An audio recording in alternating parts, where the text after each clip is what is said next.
Good morning, everyone. It is 10 o'clock, so we're going to get the meeting underway. This, of course, is the Agricultural Affairs Committee meeting of Thursday, September 3rd, 2015. So right off the bat, declarations of interest? None? Confirmation minutes of the meeting of July 2nd, 2015. Carried? Thank you. Just before I get into this, I should read a statement regarding items 6 and 7. This is a public meeting to consider the proposed zoning bylaw amendments listed at items 6 and 7 on today's agenda. For the items listed above, only those who make oral submissions today or written submissions before the amendments are adopted may appeal the matter to the Ontario Municipal Board. In addition, the applicant may appeal the matter to the Ontario Municipal Board if Council does not adopt an amendment within 120 days of receipt of the application for zoning and 180 days for an official plan amendment. A comment sheet is available at the door for anyone wishing to submit written comments on these amendments. So item number 1, we have a presentation from the Carleton 4-H Club. So we're going to obviously hold for that. Item number 2, commemorative naming. That the Agricultural Affairs Committee recommend Council approve the proposal to rename the Osgoode multi-use pathway from Leitrim Road to Osgoode Village as the Doug Thompson Pathway. Okay, so some of you may or may not know Doug Thompson was a councillor at the City of Ottawa for a couple years. I think I was born. Doug was elected, and then I was elected, and then Doug finally left. So we're going to reward his time with the naming of a pathway that he worked very hard on. So on that item, carried. Thank you. Item number 3, status update, Agricultural Affairs Committee, inquiries and motions for the period ending 27th of August 2015.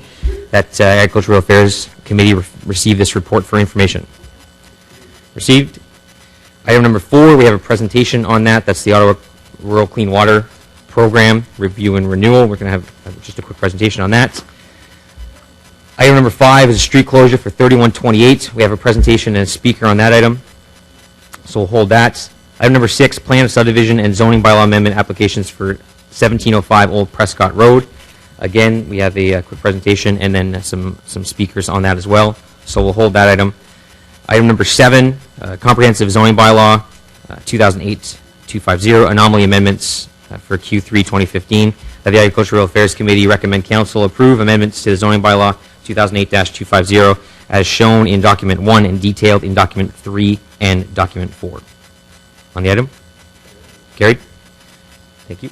Perfect. So we'll go back to, and I know we have some speakers for the open mic session as well at the end of the regular agenda. So we're back to item number 1, which is a presentation from the 4-H Club. So I'll just invite you up to the desk here. And did you want to introduce them? I'll just ask Eli El Shantiri, a councillor for West Carleton Marsh, to introduce our guest today. Good morning, Mr. Chair, and as you can see, I'm pretty pleased and proud to have 4-H with us today to make their presentation to the committee. So I'm looking forward to their presentation, and I want to thank them in advance because some of them, they're sad to leave the school to be here today, so as you can see. So without further, Mr. Chair, I'd like to give them a little extra time if they need it so they can give us their full presentation. Thank you. Just press the button on the front. Just press it once. The light will turn red behind the mic, and Eli's coming in. Eli's a very resourceful individual.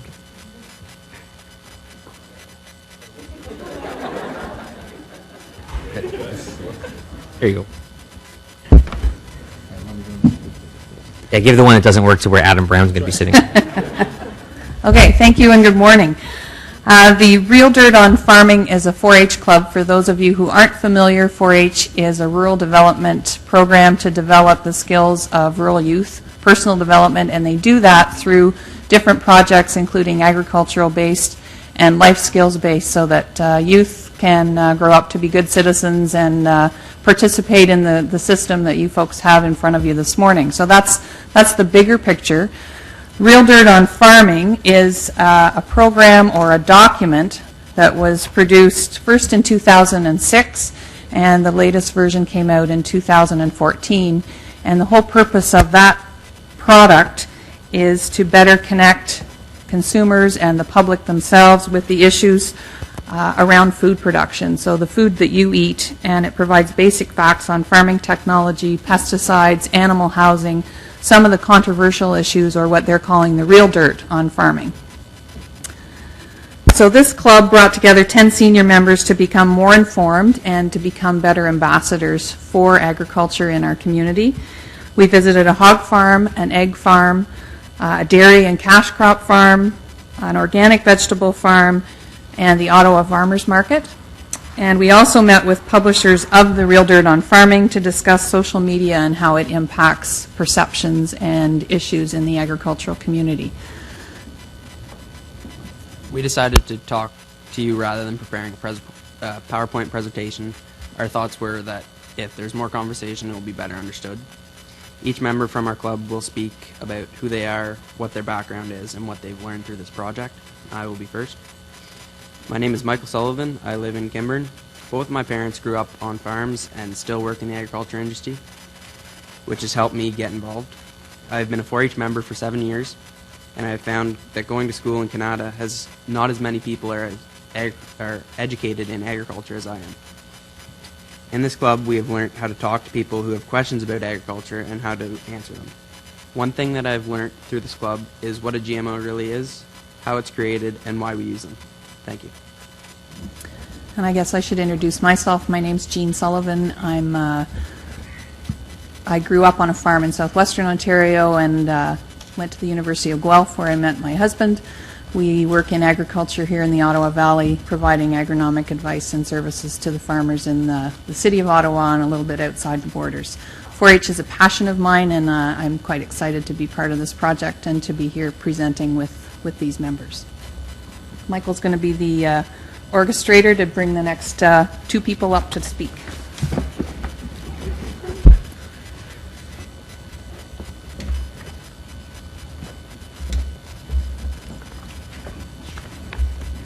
Yeah, it's good. Okay. Hi, everybody. Is that good? Nice and loud? All right. So my name is Catherine Stanton, and I am a grade 12 student at Arm Prairie District High School. This is my 7th year in 4-H. I was very excited to hear about the new club that they were putting out in West Carleton for the Real Dirt on Farming. I live on a beef and cash crop farm just outside of Pakenham, but a little closer to Kimburn. I find that agriculture is a very important topic for everybody to know about, as it impacts everybody worldwide. We did this club not only to improve our understanding, but others as well, to educate them on what really goes on behind the farm. This industry is not only just a business, but a lifestyle that a lot of us here live by, so we are proud to educate others on what we do as a community. For myself personally, this club, throughout the course of it, helped me dispel myths to my friends and tell them the truth about agriculture and speak up for the positive things agriculture does for this community. I also realized throughout this club that I wanted to go into agriculture business, so that was a good positive thing to come out of the club with. I was also the media rep this year for the club, so I made a Facebook page promoting all that we learned and all that we did throughout the course of the club. All right, hello. Is this on? Yeah. Okay. Hello, my name is Caitlin Kavanaugh. I am 16 years old in grade 11 at West Carleton Secondary School. My family and I run a 30-head Angus cow-calf operation on a 6th-generation farm in Kimburn, Ontario. I have been heavily involved in 4-H for 6 years, joining as many 4-H clubs as I possibly could. I show beef, dairy, and my field crop projects at local fairs and represent Carleton County at the Royal Agricultural Winter Fair in Toronto. I joined the Real Dirt on Farming 4-H Club because I am confident to answer questions about what I know in agriculture, but wanted to broaden my horizons, and I am able to now answer questions about swine, poultry, and other aspects of agriculture. I have the facts to confidently answer why laying hens are housed in smaller cages or why antibiotic-free isn't always better. Did you know that the color of chicken's earlobe determines the color of the egg? I would like to continue my future in agriculture, and the Real Dirt on Farming 4-H Club has given me confidence to speak up for agriculture, and I am now a proud egg advocate because of it. Thank you.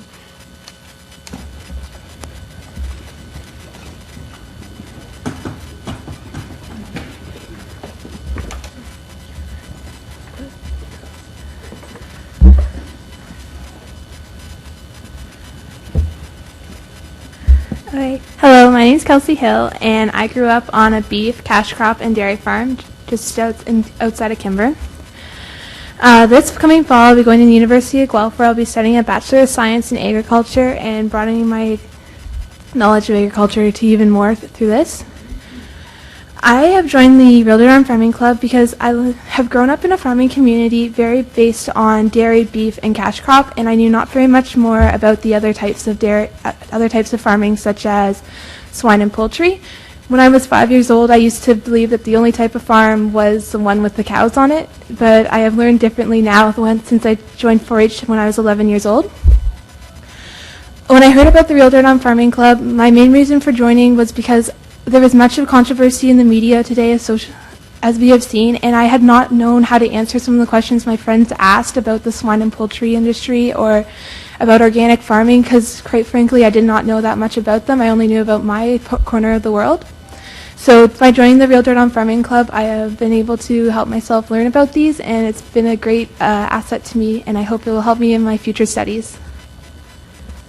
All right. My name is Adriana Martin, and I'm a grade 11 student at West Carleton Secondary School. I live on a cash crop farm just in between Kimbern and Pakenham. However, my family doesn't actually farm the land ourselves. We rent out most of it. Because of that, I didn't actually become interested in agriculture until a couple years ago when I joined 4-H. And that's really why the Real Dirt on Farming Club was really important to me, because it gave me a chance to learn all the things that I didn't learn as a child because we didn't do anything on our farm. Such as when we went to the organic farm, we got to see the difficulties they had, such as keeping the weeds down since they can't actually spray them, and also how they garner interest from consumers. They have to grow unusual vegetables and interesting vegetables and always keep up with the market. And seeing these difficulties that other people had was really interesting since I never thought about that before, and it was interesting to see what other people are doing with their lives. Thanks.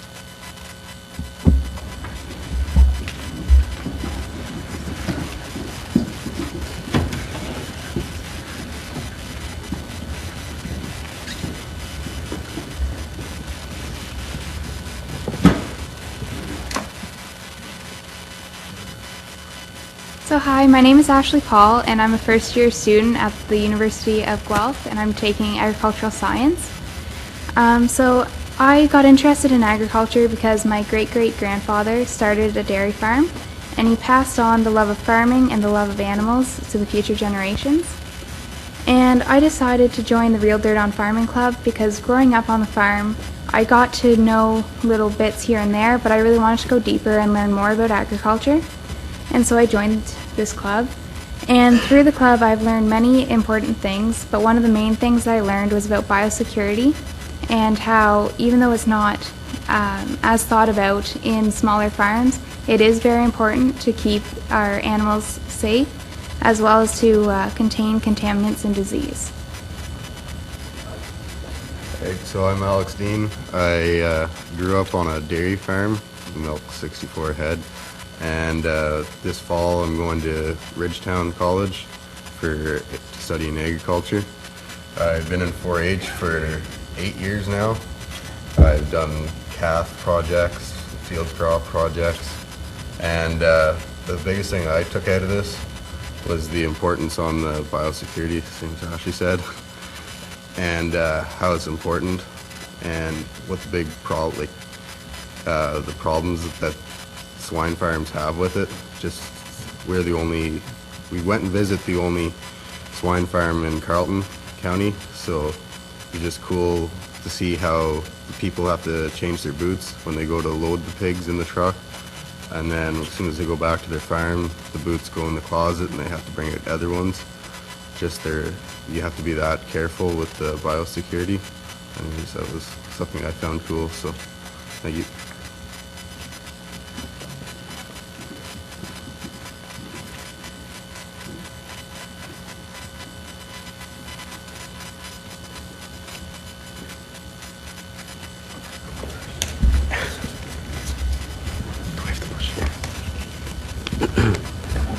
So, hello, my name is Michael Cousins, and I live on a cash crop farm in Kinburn, Ontario. Agriculture is important to me because I've grown up on a farm, and I've been in 4-H for 6 years now, and I've always loved learning about agriculture and how to make it better for the future. My favorite part about our club, The Real Dirt on Farming, is that we have a chance to visit the places we couldn't see with a larger group. My favorite experience with this club was when we visited a laying hen operation and we got to walk through the whole process from the chicken to when it's loaded onto the truck. It was a great experience, and I hope to do it again next year. Hello, my name is Devin Dean. I am from a dairy farm just outside of Ottawa. We are a self-sufficient farm that milks roughly 60 head of cattle. I've been involved in the 4-H program for roughly 7 years. In these 7 years, I've been in numerous clubs, ranging anything from dairy to barn quilting. I have joined the Real Dirt on Farming Club because I feel the need to get the truth out about farming out to the public and dispel rumors and myths spread by the media. One of the main topics we focused on this year was the idea of what does organic farming really mean. To answer this question, we visited the Lansdowne Farmers Market to get the real dirt on organic farming. We talked to many people with a wide range of opinions about organic farming. We heard the good, the bad, and the ugly about the topic and walked away with newfound research and knowledge that I hope to get out to the public and spread the real truth about organic farming. Thank you.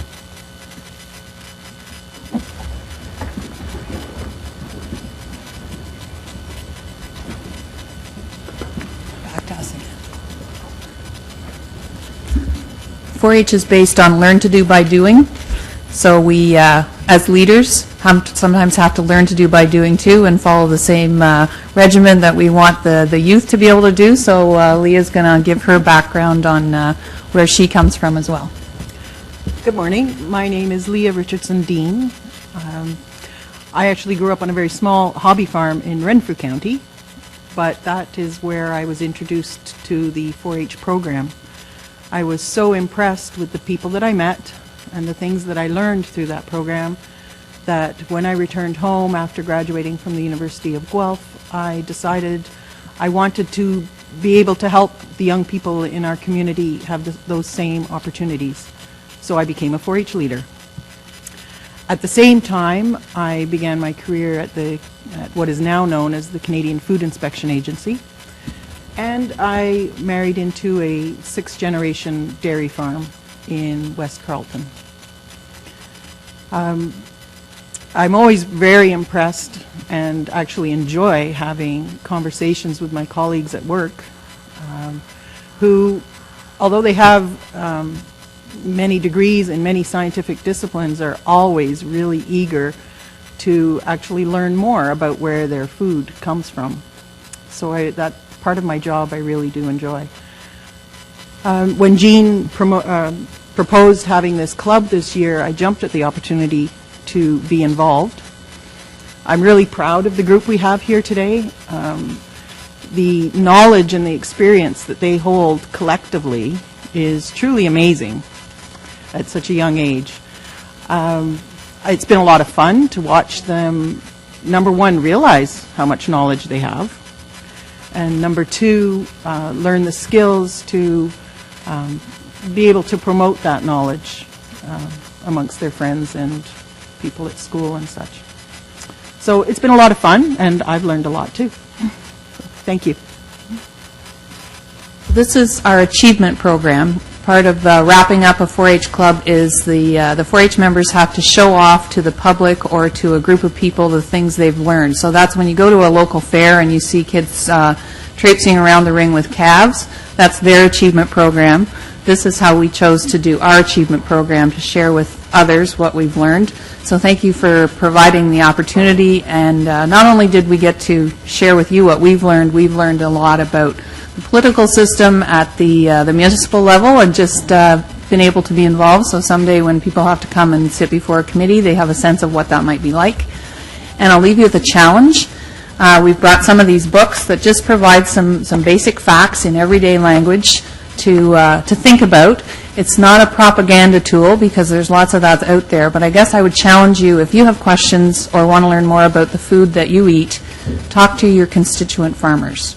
Don't get it off the internet. Don't get it off a blog or from a celebrity. Go and talk to the people who actually produce it. Thanks. You good? Thank you very much. Actually, we have just sit there. I think we have a question. questions. Can't see here.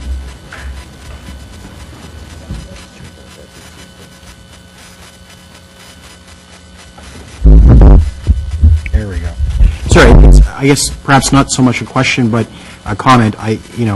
Congratulations, the presentations. I whispered over to Alan, every one of the presentations, very well spoken, articulate, clearly passionate, perhaps a little bit nervous, without the need to be, and it really is a very positive sign for not just the future of farming, but the future of our society overall. So thank you very much for coming. And I hope you'll stay, because we're going to get a presentation later about something called the Rural Clean Water Grants Program, which really should be renamed to how do we help farmers become modern and save money and protect the environment all at the same time program. So it's a big name. We've got to figure out how to say it better, but I hope you'll stick around and learn about that program, because there's some really cool things that some farmers are doing to save money and protect the environment at the same time, and we've got some cash to help with that. So thank you again for your presentation. Thank you, Councillor Blais. Councillor Drews? Thank you, Mr. Chair, and I just want to thank you for being here today and taking the time off from your school. I know I'm really, I could see the leadership that the 4-H bring to our community, especially the agriculture community, and I see your participation in the fairs, at the plowing match, and at the farmer market. Without your participation and education to others, that we won't be able to spread in the agriculture way. Also, my experience with the 4-H, my son is like you, he's grade 11, he goes to San Mark High School, and he volunteered during the Christmas time at a farm that they plant Christmas trees, and they do some farming in Osgood Ward, and his friends also, they're farmer, so they've been talking with him, and he's been interested in the 4-H, and this year is going to be at the Metcalf Fair, working with the 4-H group to help them. So I want to thank this leadership to bring it to our community and bringing the education to our kids. Thank you for being here. Thank you, Councillor Drews. I just let Councillor El-Shantiri speak. I know he's your host councillor. Essentially, it's a good thing he's also the chair of the police board, because he'll make sure that there's increased presence in Kinburn, since the entire population of Kinburn is here today. Well, I don't have much to say other than I really want to say thank you to Ms. Dean and Ms. Sullivan for your leadership with the 4-H. I know the deans when I used to be taller than them, and look at them now. So I know keeping them work together, and I want to say thank you to the city, because 2 years ago we recognized we should have a budget for the Carlton 4-H, and we still, I think that become a permanent budget item for you folks to work with. And I'm so pleased to see the 4-H member growing year after year, because every time I attend their awards, it seems more kids showing up. So I think we have, and I know I'd like to recognize two of the leaders here. I know Linda McQuaig didn't speak, and Catherine Keogh, I hope I present her name properly, both associated with the 4-H. Thank you very much. I know, Linda, I know you're from Kinburn. You worked so hard with these kids for many years. I don't think I ever been in an event 4-H you weren't in it. So thank you so much for your leadership and support the 4-H. She's asking about that. We won't hold that against her. There's two people in the ward. One, they live in West Carlton, and one, they wish they were from West Carlton. So, so with that, I want to thank you all, and I hope you stay. Thank you, Jean. Thank you. Thanks again. Certainly, I know Councillor El-Shantiri is very passionate about West Carlton March, and usually it's referred to as the Rita Goulburn of the North. So it's which is a term of endearment because of how much better Rita Goulburn is. So thank you again for the presentation. It was very educational. I actually have this exact thing sitting on my desk at downtown, my office. All right, so I'll receive the presentation. Receive. Thank you.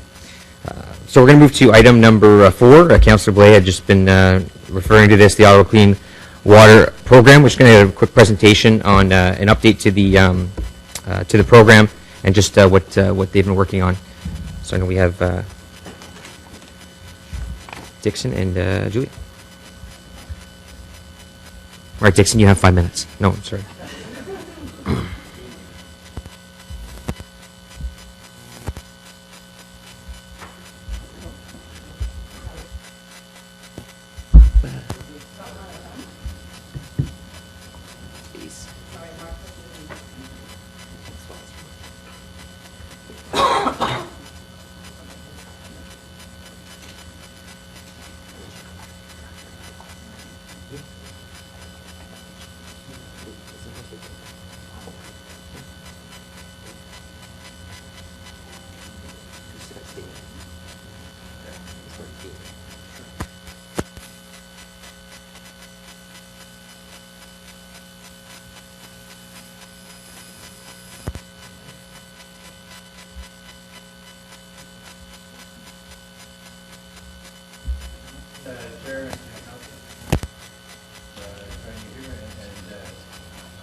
Sorry, a few times to people not hear me, but anyways, thank you very much for that.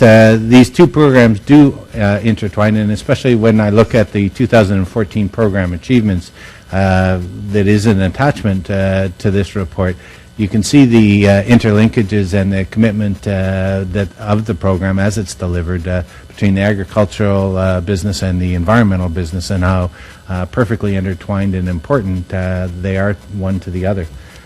This program has been around since 2000 and has been very successful in that period. The city has provided some $1.8 million in funding over that period, which is a very significant portion. But the really what I find particularly attractive about this is, in doing so, we've been able to leverage and add to some $8.4 million in commitment that are being made by the agricultural community and the farmers themselves. So in terms of a seed relationship, it's a very strong and powerful instrument, apparently, and is working hard to achieve a lot of the goals that the program set out. This is the second such program review. And we're going to focus this presentation more on that program review than on 2014 achievements, but I would ask you to have a look at that. I've got with me here Julia Robinson from our Environmental Programs Group. She's going to take us through the review that was carried out over the summer and some of the changes and adaptation that the program will propose to go forward with in the next term. Also, I would like to point out that we have representation. This is a group that, or this is a program that we rely heavily on the conservation authorities to partner with in the delivery, and we do have representation here from the South Nation Region Conservation Authority, who is the program delivery agent, and also with the Rideau Valley Conservation Authority. Unable to join us, though, is the Mississippi Valley Conservation Authority, but they too are a very important part of this program delivery.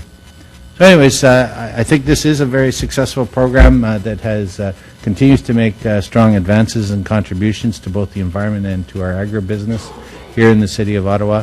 And I'll let Julia take it from here and sort of talk about that program review, the learnings that we've had, and the adaptation that we are proposing go forward in the next through the next term of council.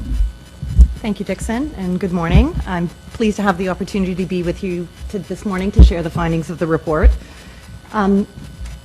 And I guess we'll have to be in sequence here. We'll be synchronized presentation. So today's presentation will be about 10 to 15 minutes, and as Dixon mentioned, it will walk through an overview of the Ottawa Rural Clean Water Grants Program, summarize some of the key findings, and then move on to the proposed program for the next 5 years. And then afterwards, I'd be pleased to answer any questions about the report. So the Ottawa Rural Clean Water Grants Program, other than being a mouthful, and we'll take your suggestion for a revised name into consideration, it provides cost-share grants to rural landowners for projects on their property that protect water quality. So this 5-year program has been delivered, as Dixon mentioned, in partnership with our 3 conservation authorities and also with the Ontario Soil and Crop Improvement Association. It is administered through a special levy to South Nation Conservation at $200,000 per year for those 5 years. The program is also guided by an external program committee, and we have representatives of local farming associations, the provincial ministries, as well as additional community representatives on that board.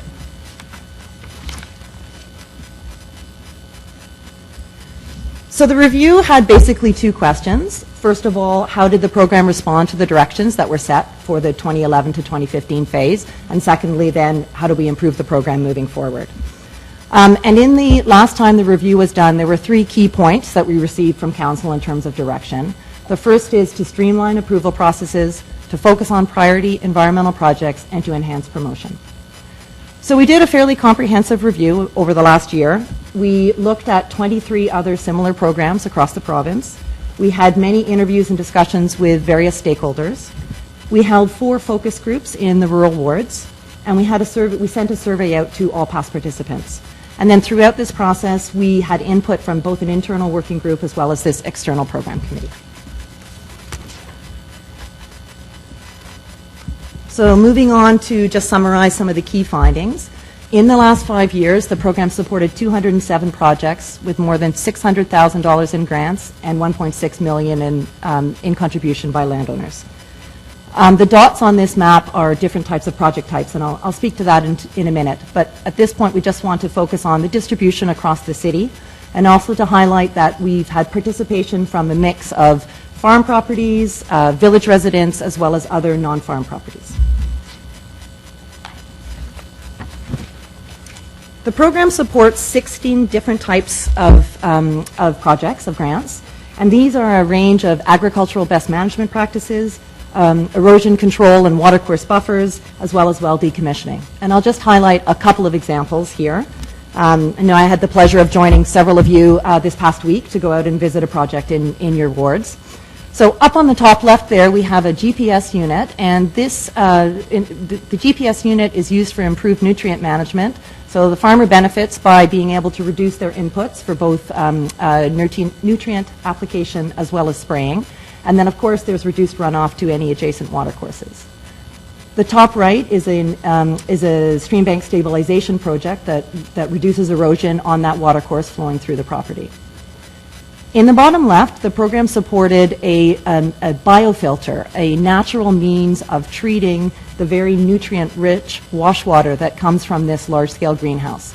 And this is great because it means that wash water is treated and it settles out before then that water flows into the adjacent creek.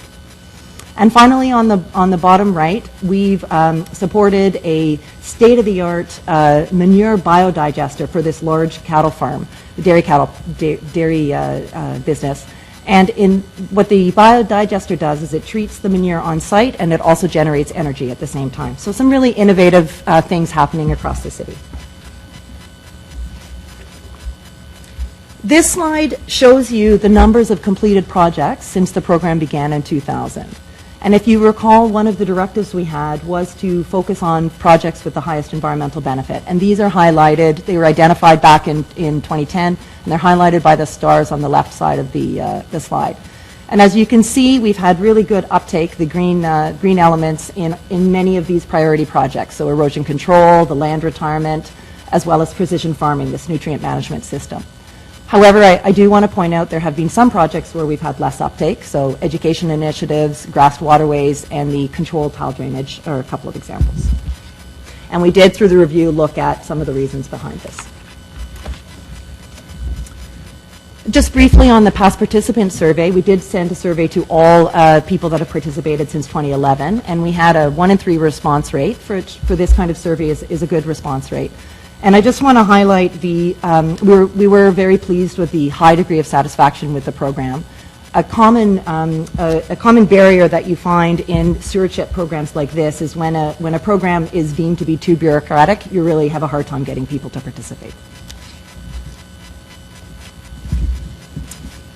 This slide summarizes some of the key points from the stakeholder discussions, and I'm not going to go through all of the points, but I do want to just highlight a couple of the barriers to uptake. As I mentioned, during the review, we had a lot of discussions with stakeholders, members of the community, on reasons why we may have less uptake of certain kinds of projects, and we identified these barriers. And some of these barriers are challenging to overcome. For example, having a farmer take land out of agricultural production to put in a watercourse buffer. But there are other barriers that we've identified that the program can respond to. So, for example, working with landowners to identify projects that they can complete on their property, or looking at enhancing peer-to-peer learning and promotion. The review also looked at trends so that we could identify issues and opportunities to respond to. And many of these trends aren't unique to Ottawa. For example, you're seeing the reductions in dairy farms. In terms of changes on the policy front, many of the changes on provincial policy really highlight the importance of stewardship programs like this, and also these types of programs for helping to adapt to climate change. The other point I wanted to highlight on this slide was the significant changes that have happened to the provincial agricultural funding in the last 5 years. So this is the Growing Forward 2 program supported by the province and the feds. And in the last couple of years, there have been major overhauls to this program, which in effect result in most Ottawa farmers really having limited eligibility to these grants. So So it just reinforces the importance of the Ottawa program in working together with these landowners. The last part of the review that we wanted to highlight was looking at watershed health. We looked at a couple of indicators, both water quality as well as riparian cover. And overall, what we find is that water quality in the Ottawa River and the main tributaries is really good to excellent. And we're finding that for many of the smaller watercourses, we're seeing improvements over time. But as this slide shows, clearly phosphorus remains a concern, and in many locations we're exceeding provincial targets. And I just wanted to note that the water quality data and an interactive map will soon be available on the city's website, so that is coming.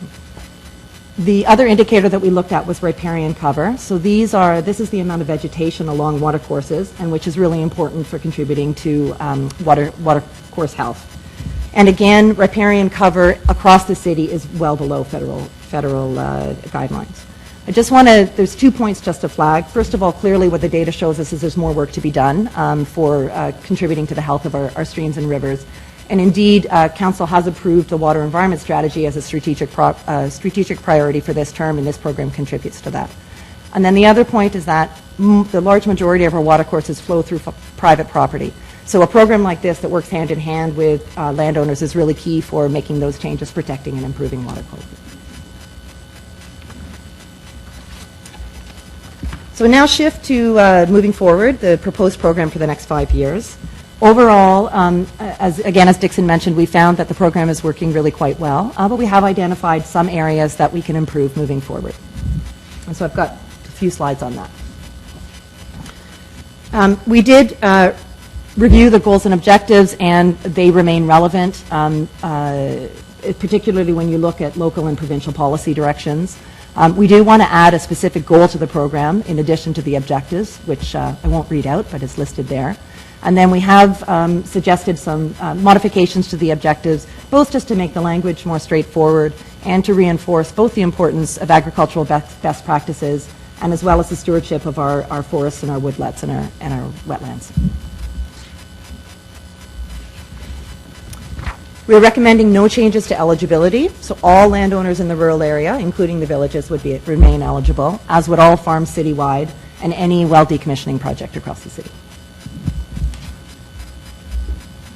In terms of funding, we're proposing a renewed 5-year program at the $200,000 per year, and this would be financed initially by the cumulative surplus and then continued as a special levy to South Nation for the remaining years. We'd like to continue working with the External Program Committee because I think this is an effective way at getting guidance for the program, and we'll review the terms of reference and look at enhancing the role and promotion. And finally, we've identified ways to enhance our reporting so we continue to report to you on achievements. So in terms of the eligible project list, you recall I mentioned we have 16 projects right now. So we'd like to maintain all of those grants, although we've simplified them a bit and just organized them under a series of categories. There are 4 of our existing projects that we would like to modify, and I'll just touch on a couple of them. The first is we'd like to increase uptake of the watercourse buffers, and we propose to do this by offering 2 methods to deliver shoreline plantings. The first is when the landowner completes the project and applies for a grant as reimbursement. And the second way, the landowner works together with our local conservation authority to both plan and implement the project. So again, overcoming that barrier of doing that initial upfront work for a project. The other one I wanted to flag was on demonstrations. We think this is a really important way to showcase some of the innovative technologies that are out there and create opportunities for hands-on learning. We are suggesting adding 4 new project types. Cover crops are overwintering crops that are really effective at protecting soil from erosion, particularly in heavy rain events. So these are things like winter wheat or alfalfa. And we're increasingly seeing this as a grant that's supported across Ontario, including in the sister programs offered by South Nation and Rideau outside of the city's boundaries. The proposed support to the forest and conservation management plans would enable landowners to get advice on how they should be managing their woodlots or their wetlands, their forests, and also make them eligible for provincial tax incentive programs. The innovative project category basically lets us respond to innovative ideas that protect water quality. And then the last project type is for septic system repairs. This was a project type that was removed in this last phase, And we did, and primarily that was removed because of the budget pressures. So this project, septic system replacements and well upgrades, took 2/3 of the budget in the last phase. And so during this review, we looked at options for supporting septic systems. We looked at education and awareness, we looked at supporting septic inspections, and then of direct support to repairs and replacements. And it's this last category that we're proposing to support, but in a focused way. So we would target support to projects within 50 meters of a watercourse or wellhead protection area in order to really address the direct threats to water quality. And we would limit it at $20,000 a year to make sure there's funds for other project types. Last slide on the proposed changes. Again, as I've said already, the program really was found to be an effective way to work with landowners, and the partnerships indeed were a good way to have a cost-effective and straightforward program. We are proposing a series of improvements, and these were really looking at some of the barriers. How do we overcome the barriers that have been identified? And there's a couple of examples up there that are fairly straightforward. We think that, again, the opportunity to work with a landowner to identify potential projects on their site, as well as a real shift in looking at our promotion as in a peer-to-peer way. So, for example, continuing to profile projects that have been completed, looking at having signs on properties, and then also really engaging our program committee to get out there and talk with local groups. So in summary, we think the program works really well. We've identified a couple of ways that we think we can improve it, notably 4 new project types, some modified delivery options, and enhanced promotion. And we really think that in this way we'll continue to be able to support landowners for their benefit and also for environmental benefit. So I thank you for your time, and I'd be happy to answer any questions or clarifications.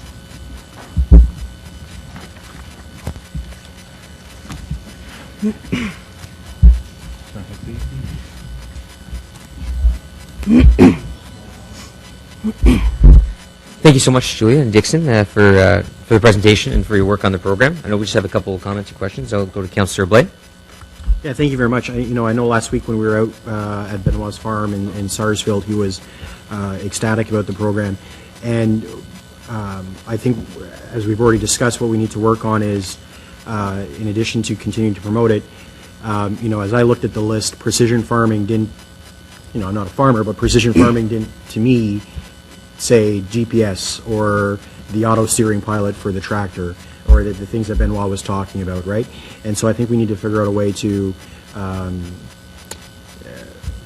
make it clearer exactly the types of projects that are eligible. The winter cropping as an example too. His eyes lit up when you were talking about winter wheat and maybe getting some funding for that. So I think if we continue to do that.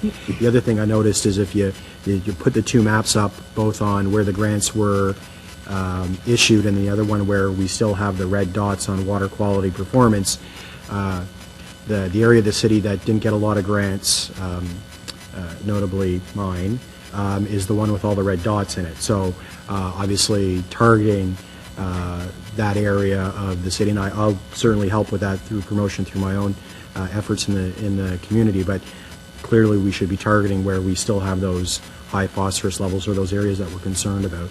And that would be but otherwise I think that it's a great program, and I think certainly we should continue, and any way we can increase the funding. I know we're in a tough financial situation, but any ability to put more money into that particular program would be, I think, a good thing. Thanks, Councillor Blais. Councillor Drews. Thank you, Chair, and I just want to thank you for this presentation, and also want to thank you for visiting Centec Farm with me last week. They were very pleased with the grant, and I'm really happy to see the new septic improvement and all this. So I will be supporting this program. It's great for our landowner and helping our agriculture society. So I just want to make sure that I will be supporting this, and thank you. Thank you very much. Councillor El-Shantir. Thank you, Mr. Chair. And a question to our staff. When you talk about the septic system repair, so that means there's no funds available anymore for this program, or? Sure. So. There you go.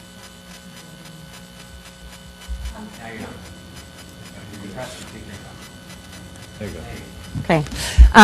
In the 2011 to 2015, there has been no support to septic repairs or replacements. What we're suggesting is that we reintroduce that in a focused way. So there would be $1,000 of support to repairs and If you replacements. introduce it, how much funding we are introducing with it? If we are introducing the program, how much funding is going to be available for this? Because the reason I'm asking all this, because sometimes we have something on the books, but we don't have the funding to support it. Then people go through, as you know, not easy to apply to the city for a grant, and then to find out, well, there's no funding available. So I'd like to know how much you're suggesting we should have funding available for this before we go out and say, you have, you can apply. So I'd like to shed some light on this, if you don't mind.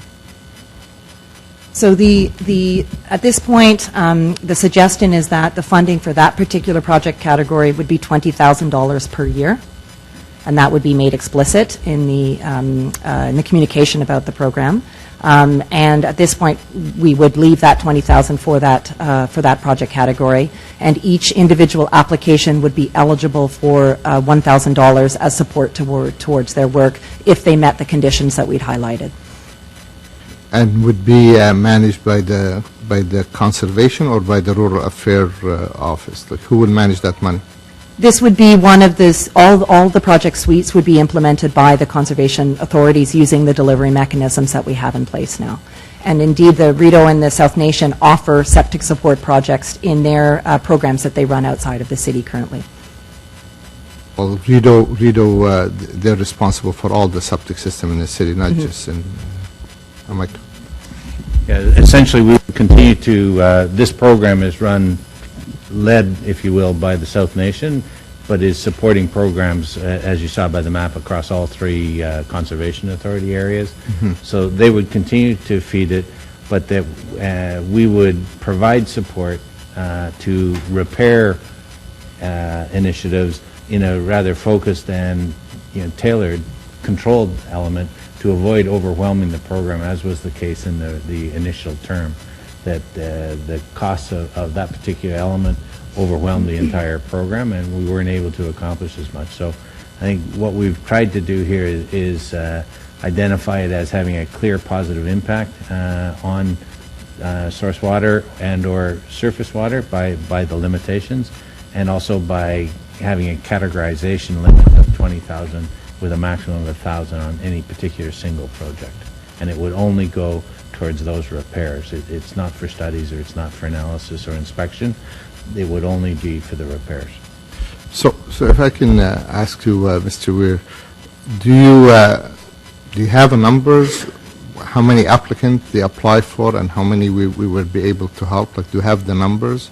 Would we, 20,000, would that enough, too much, not enough? Like, do we have those numbers? Well, in the previous term, we had funds set aside, or in the previous term, this program categorization was removed from the program itself. And so we're looking at limiting it. The math would be likely somewhere in the order of 20 to 23 projects, because there is a maximum of 1,000, and many of these programs would likely be eligible for that. There may be a few that aren't.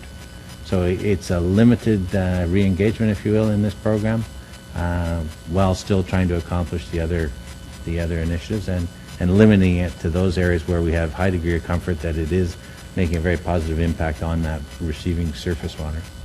Well, I hope you can share that information with the Conservation Authority, because sometimes they're going with some old information, give it to the resident, and the resident can't to be disappointed, no, it doesn't exist anymore. So I hope we can communicate properly so we don't create a false expectation.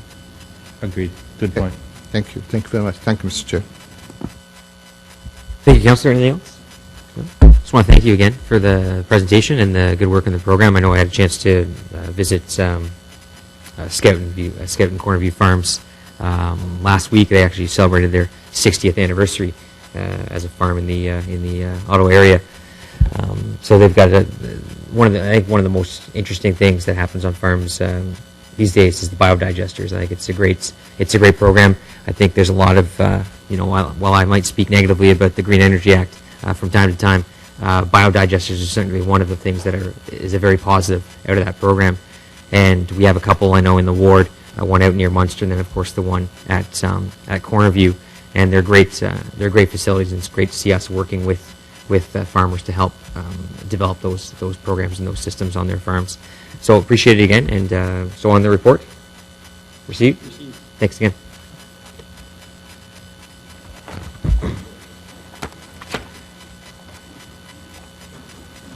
Thank you very much, 4-H Club, as you leave. You're gonna miss the exciting world of when planners and developers disagree.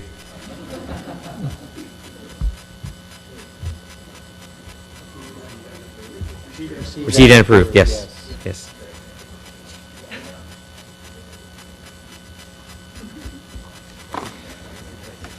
So our next item is a street closure for 3128 Moody Drive. So we have just a brief presentation on the item,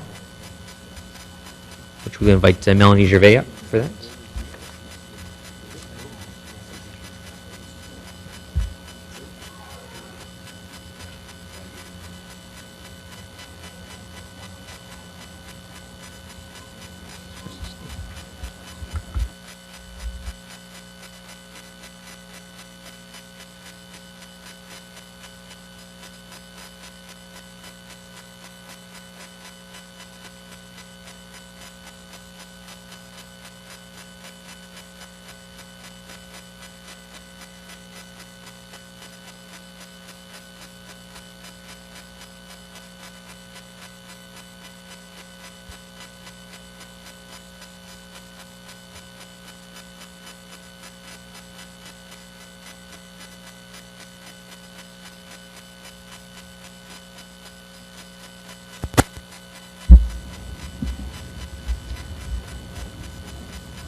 Good morning, Mr. Chair, members of the committee.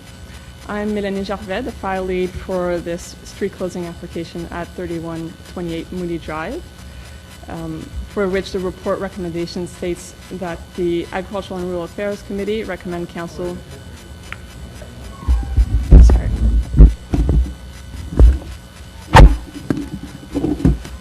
Start again. Good morning, Mr. Chair, members of the committee. I'm Mélanie Gervais, the file lead for this street closure application at 3128 Moody Drive, for which the report recommendation states that the Agricultural and Rural Affairs Committee recommend Council refuse its street closure application. The untraveled road allowance proposed to be closed measures approximately 330 meters in length and extends west from Moody Drive to the Jock River. The lands occupying the road allowance are agriculturally zoned and within the floodplain for the Jock River. The lands support an active farm operation and rural residents at 3124 Moody Drive, with farm buildings and an in-ground pool having been constructed within the road allowance. The closing of a road allowance is governed by the Municipal Act and therefore does not meet the definition of development requiring approval under the Planning Act. However, there are policies in the official plan which speak to closing and selling of unopened road allowances. Section 231, Transportation, states that the city will not close and sell unopened road allowances, lanes, or roads that have reasonable potential in the short term or long term for use as a roadway, a transit or utility corridor, or a pedestrian or cyclist link, or public access to the shore of a water body.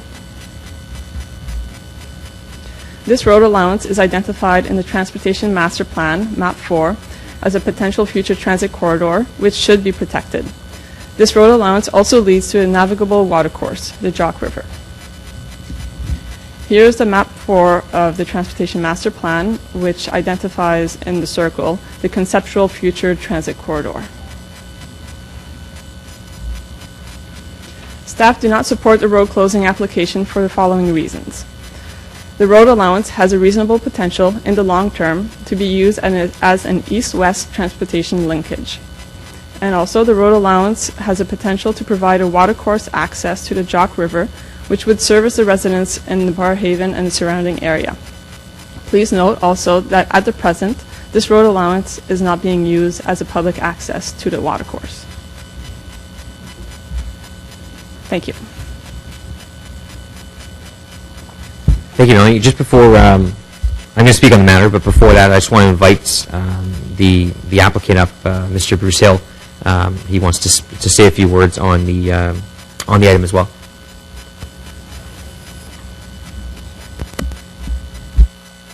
Thanks, Bruce. So just press the button once. There you go. That's it? Good. You have 5 minutes to speak on the item. Thanks. Okay, good morning. A bit of background. I'm fifth generation to live at this location. The present house we live in was built, it's 100 years old, it was built in 1915. The original homestead was actually built on the road allowance. My father talked about it was a log building. Judging that map, it's a little, the area, the buildings it takes is a little more than I thought. We haven't been aware of, we were in the road allowance until about 3 or 4 years ago. City of Nepean, City of Ottawa didn't pick it up either. We started with an above-ground pool probably 20 years ago.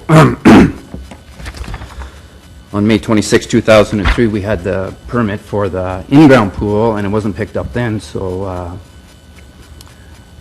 in some of the buildings there's a square timber building that's presently we've remodeled it for a shop. It's all square timbered. We've jacked it up and put siding on it, and I would assume it's more than 100 years old also. So when people come down McKenna-Casey presently, they turn right, and it's usually in the front of a gravel truck or a garbage truck, and the gravel truck lay on the air horn. So I can see someone coming down, turning right at McKenna-Casey, and then having to make a quick left. It's a disaster waiting to happen. Plus, I don't think transportation realizes that to this road extension to go anywhere, they have to build two bridges to cross the Jock River twice to get to the Richmond Road. Plus, I was approached by staff will know Rod Price about 6 months ago that the construction company is looking to get access to the lands over there to some of the best mortar sand is across the river from our farm in the Ottawa area, and it's landlocked, but they're looking they want to know who the landowners were so they could approach them for to make a temporary road. I feel that Fallowfield Road's a mile north, easily accessed, widened for an east-west transportation. No bridges have to be involved. You can go to the south. You have Cambrian Road, MTO deferred flyover on the 416 on Cambrian that I think the city should start and get them moving, but actually incorporate a cloverleaf there. So I think that to make this an east-west corridor, it sort of costs, as a taxpayer, it's not feasible. Plus, as you can see, it kind of limits to what I can do there as a farming operation. And plus, as of the 1st of June, my youngest son started with me that he wants to take over, so it'll be 6 generations dairy farmers in this area. So I guess I'd be very disappointed if we couldn't do something along the line of closing it and purchasing it, and for those reasons. Thank you for your time. Thank you very much, Bruce. I appreciate you coming out and speaking on the item. It sheds light on essentially some of the things I was going to say too. So just can we get the presentation put up behind me, even though it blinds me? Yeah. So yeah, stay on the. Can you just go to the map, the transportation map, for a second? Perfect. So because I want to speak on the item and put forward a motion, I'm just going to hand over the chair to our vice chair, Councillor DeRuse. Thank you. Go ahead.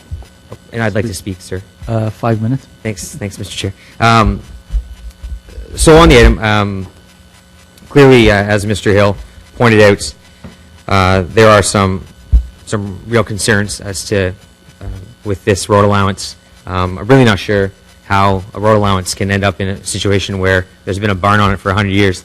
But one of the 2 points that staff make in terms of the reason to not close it. First of all, it's important to know that the road allowance itself, it's an old concession road allowance. It's a Nepean concession. None of it actually lines up. So McKenna-Casey itself lines up with Rushmore west of Old Richmond Road, but of course the road allowance to get from each actually do not line up with the 2 roads. So it creates quite a jog in the road.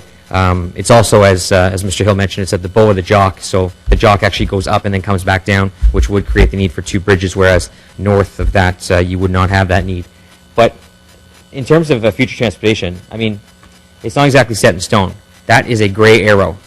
That's really it. It's an arrow that would run you through some of the best agricultural land in the city of Ottawa to get to the South Canada. I would not be for promoting development south of Hope Side Road, which is essentially exactly where you need to go to get transit from a transit route or an LRT route from Barrhaven up to Canada.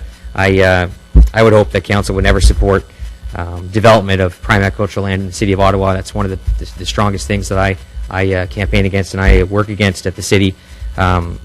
So certainly this would be counterintuitive to that. But ultimately, and if you can just go to the last slide again, there's a clear issue here. I mean, this property has existed inside this road allowance for quite some time. I'm not sure if there was potentially a mistake in drawing the lines at some point in the past, but for a barn to be in the road allowance for 100 years, for a pool to be permitted inside the road allowance, it just makes sense for us to correct this. I know I've spoken with Mr. Hill about this for probably the past 2 years. This was the best avenue for him to take in order to address these issues. So I'm going to put forward a motion that we alter the recommendation to say that we approve. That we approve the road closure as opposed to refuse it. So essentially, that Agricultural Affairs Committee recommend council approve a street closure application for 3128 Moody Drive as shown in document 1. I would further, if that's approved by committee, and I know you can ask the committee in 2 seconds, I would then direct staff to add the necessary conditions of approval as we would normally, as our standard in any sort of road closure application. Of course, they aren't attached at the time because it's a refusal recommendation. But of course, if we do approve it, there are conditions of that approval, which then I would direct staff to work on to apply to the approval of the road closure. Thank you, Scott. You kept it in 5 minutes. Any question from the committee? Yes, I do. Councillor Shantieri. Thank you, Mr. Chair. So to our staff, and maybe legal can help us here, as you know, access lane and on open road allowance, unmaintained road allowance, although is very sensitive issue in many parts of the city, especially the one access to the water or future road or development. So in a case like this, I understand what's happening here, but I also understand there's some folks in other parts of the city, they purposely put their swimming pool on a city road allowance or an open road allowance, and now they're saying, well, that's a dilemma today, and I think 2 of them is in front of a court as we speak from my area. But in a case like this, would it be possible to, if the city can enter a lease agreement for a number of years, let's see 100 years for so much, and keep it at least in the own of the city as an ownership in case maybe 50, 60 years from now the city decide to do transportation connection before because I understand the dilemma the farmers have here, but at the same time a lot of those cases have a similarity in other areas. So I wanna be consistent on this. Mr. Chair, it would have to be an encroachment agreement because of its status as a roadway, but it is an option. It would still require council approval. So it needs a council approval. Short answer is yes, Mr. Chair. It would be an encroachment rather than a lease, and it would still require council approval for it to have that sort of permanent encroachment on a roadway. Would the councillor of the area agree to this?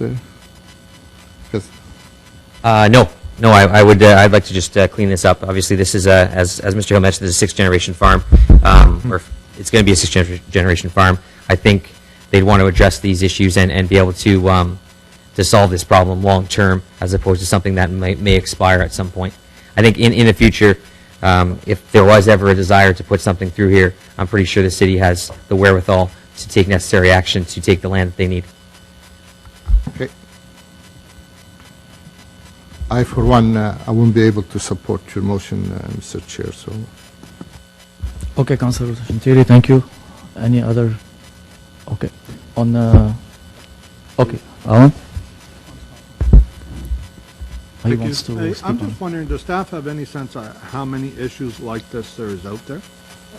How much of this is going on across the city where they're building onto road allowances? Because as the chair points out, this is an example where buildings have been there for a long time. The pool's been approved under the City of Ottawa, correct? Permitted. So, we have responsibility here, and I think we neglected to do that at the time of permitting. And so I'm just curious, do we have any sense of how big a problem this is? Is it something we should have a few staff members look into, or what's your view on it? Sorry, Mr. Chair, through you. I don't think we have an idea or understand the magnitude of this issue. I don't think that there is a lot of these issues out there, but in terms of, because a lot of these issues are more of a, either a complaint has been made or somebody realizes that there's an error and they want to close the road. So there isn't a great understanding that this is an issue other than this specific site. Okay. Now, when you did the report to suggest that we leave it as the road allowance, a big part of your recommendation is because of that gray arrow that we see on the other map. Did anybody talk to transportation and say, do they ever intend to, how much thought went into putting that arrow there? Yes, that recommendation was put in because we received comments specifically from transportation requesting that we do not close this road allowance because of this map, and they are the ones who pointed out the requirement in the transportation master plan. Did they say they had any flexibility on where that arrow actually lands on the map? Because, as the chair pointed out, that's really into the future planning. There's been nobody sitting down that we're aware of with any map saying, okay, it'll go along this exact line or anything, correct? They didn't speak to any flexibility. It is still a conceptual arrow at this point. Okay. Thank you. I'll be supporting the chair's motion. Thank you very much, Mr. Chair. I want to ask a question about this conceptual arrow idea because in the urban area, I'm dealing with a community design plan that has a conceptual road arrow going through a guy's house, and he wasn't told about it, and he's trying to sell his house, and deals have fallen through because, the buyer is doing their due diligence, and they find the CDPs, and off you go. Now he's out, potential buyers. So when we draw these conceptual arrows on a map, is there not a notification process to the homeowners? Like, what is our responsibility legally, Mr. Mark, to inform the homeowner that, oh, by the way, we might build a 4-lane highway through your house, or in this case, through your farm? Mr. Chair, I can't speak specifically to this arrow, but I would anticipate that it has been developed through the comprehensive planning process that the city would have gone through either in 2003, 2009, or 2013. I would be surprised that there is specific notification as to the location of future transportation links, but there certainly is very broad public consultation when the city undertakes these comprehensive planning documents. I appreciate that, and I agree that there is broad consultation, but there's a lot of broad consultation, and I don't think people can possibly go to every single one of them to know if a highway is going to go through their house or not. So I guess broadly, I'd like us to see, and maybe Mr. Markey can provide us some guidance on how we would change the notification process for these kinds of things going forward. If a proposed change, whether it's a road or a park or anything else, is going to impact someone's private property, how they can be specifically notified that this is one of those public meetings you can't just let your neighbors go to, you should show up to it. How do we do that? And you don't need to answer now, but I would like a memo or some kind of email back, and probably helpful to share with the planning committee as well, on how we improve that process. And I'm going to be supportive of the motion. Thank you, Mr. Chair. Thank you, Councillor Blais. And so I guess we have to go yeas and nays on the...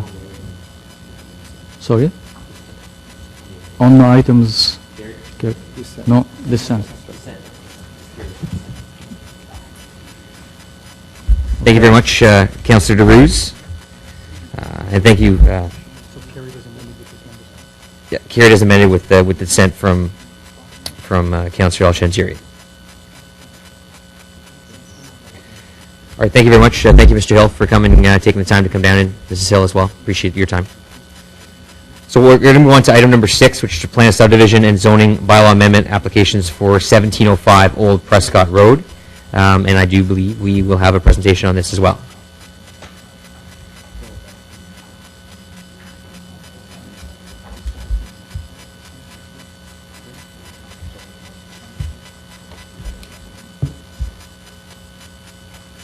So the plan on this file is Lorraine Stevens, who's right in front of us, and she will provide a presentation on the application. Thank you.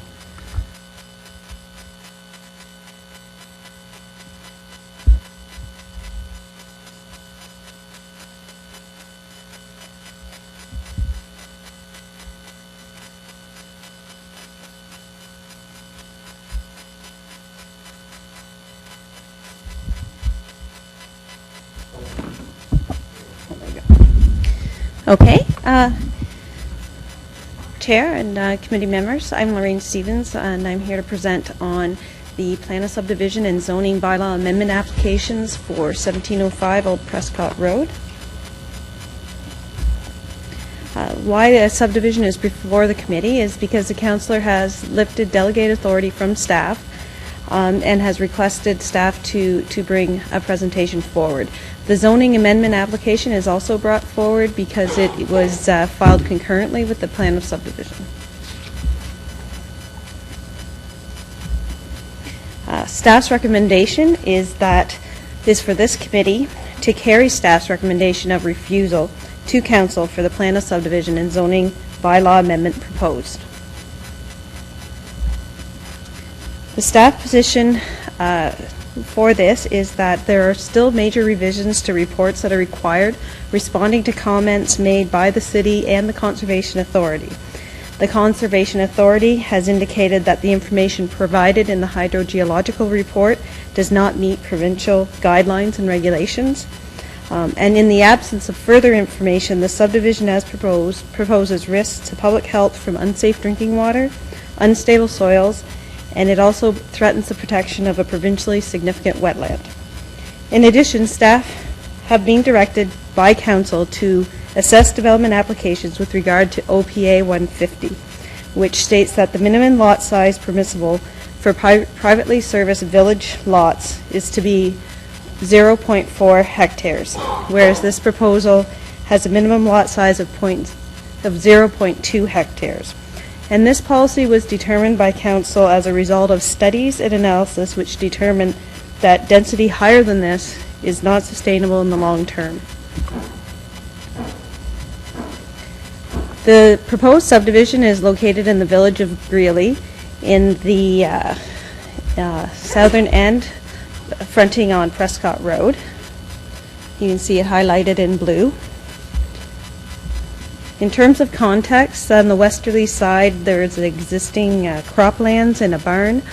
The majority of the remainder of the site is forested, and there is a hydro easement running through and a trans-northern pipeline that easement that runs through it.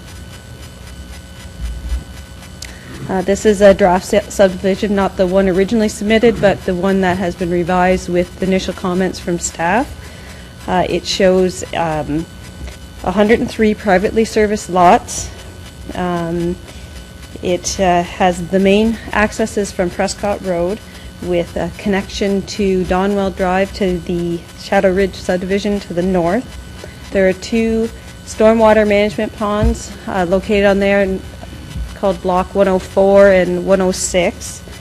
And everything east of the hydro corridor to the is to remain open space, and there's additional future connectivity proposed to the west and to the south. The property stated before is in the village of Greeley and designated village as per the official plan. The intent in regards to residential development is to permit for a range of housing forms to meet the needs of the village's population, where the form and scale of development is limited by the available servicing methods and subject to the policies on water and wastewater.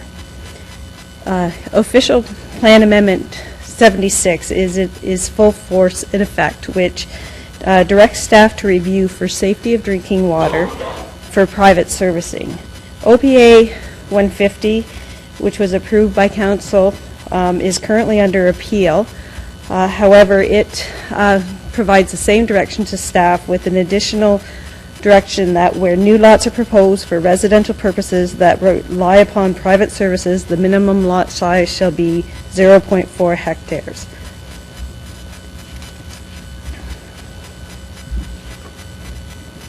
In terms of the zoning bylaw amendment application, the property is currently the zone development reserve, which is intended for future village development.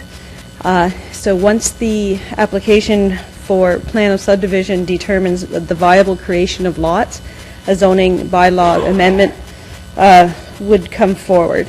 In this case, the applicant is proposing site-specific zoning similar to the subdivisions that are highlighted in this graphic, which is for a minimum of 0.2 hectare size lots with a minimum lot width of 30 meters and lot coverage of 25%.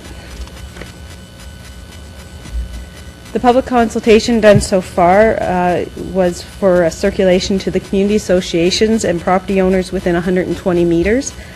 A development information sign was posted and a statutory public meeting held.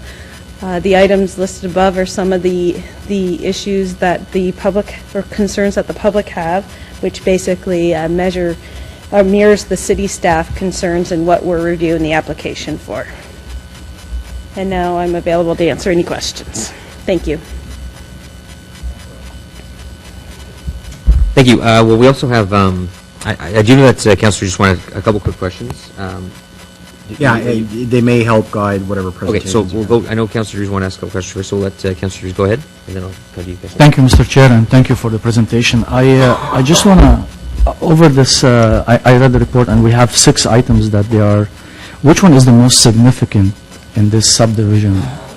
It's the most issue, which one is the most issue with those 6? Is it? Through you, Mr. Chair, certainly I think our interpretation of that would have been the environmental issues that are presented and the health and safety of the public and surrounding residents. Thank you, but I just want to cross this subdivision where it's located right now, north of it, there is a 220 unit was approved, and the city approved on half acre, and it's in the same cross street. And the city and you, the developer, came to an agreement, and you guys, I think we spoke about that we told them to use a special septic Waterloo, or so did we offer or did we work with the developer for us to come to this conclusion, or to be able not to go to OMB? And that's where my question is, did we ever work with this? And I know it's in pilot, but there is a project on that, but that's like 4 years ago, and do we have any result over this, or something we can guide the committee here to make a decision? Okay, through you, Chair. There is a subdivision, Quinn Farm development, that's on Old Prescott near Parkway, and there is within the draft conditions a requirement for them to go on the Waterloo biofilter with nitrate reduction. That proposal was negotiated between the city and the developer, and as a basis for approval on a pilot project. We've only had 1 year's worth of data so far, so it's too soon for us to say that this is the form of development that we would like to see in Greeley in this area. Thank you, Chair.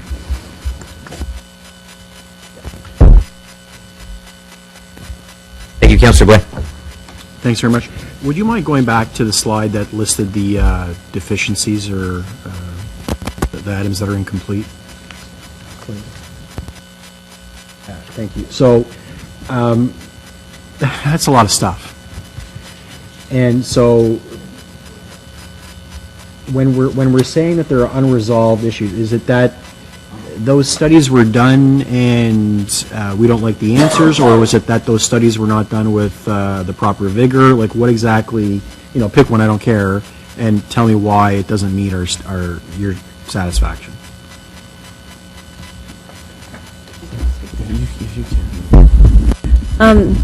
Well, in terms of these reports were brought in. It wasn't that rigor wasn't done, but the city and/or the Conservation Authority had comments regarding clarifications and for these studies to be revised and resubmitted for review. So a lot of the responses back to our comments were that they wanted the report to stand as it is.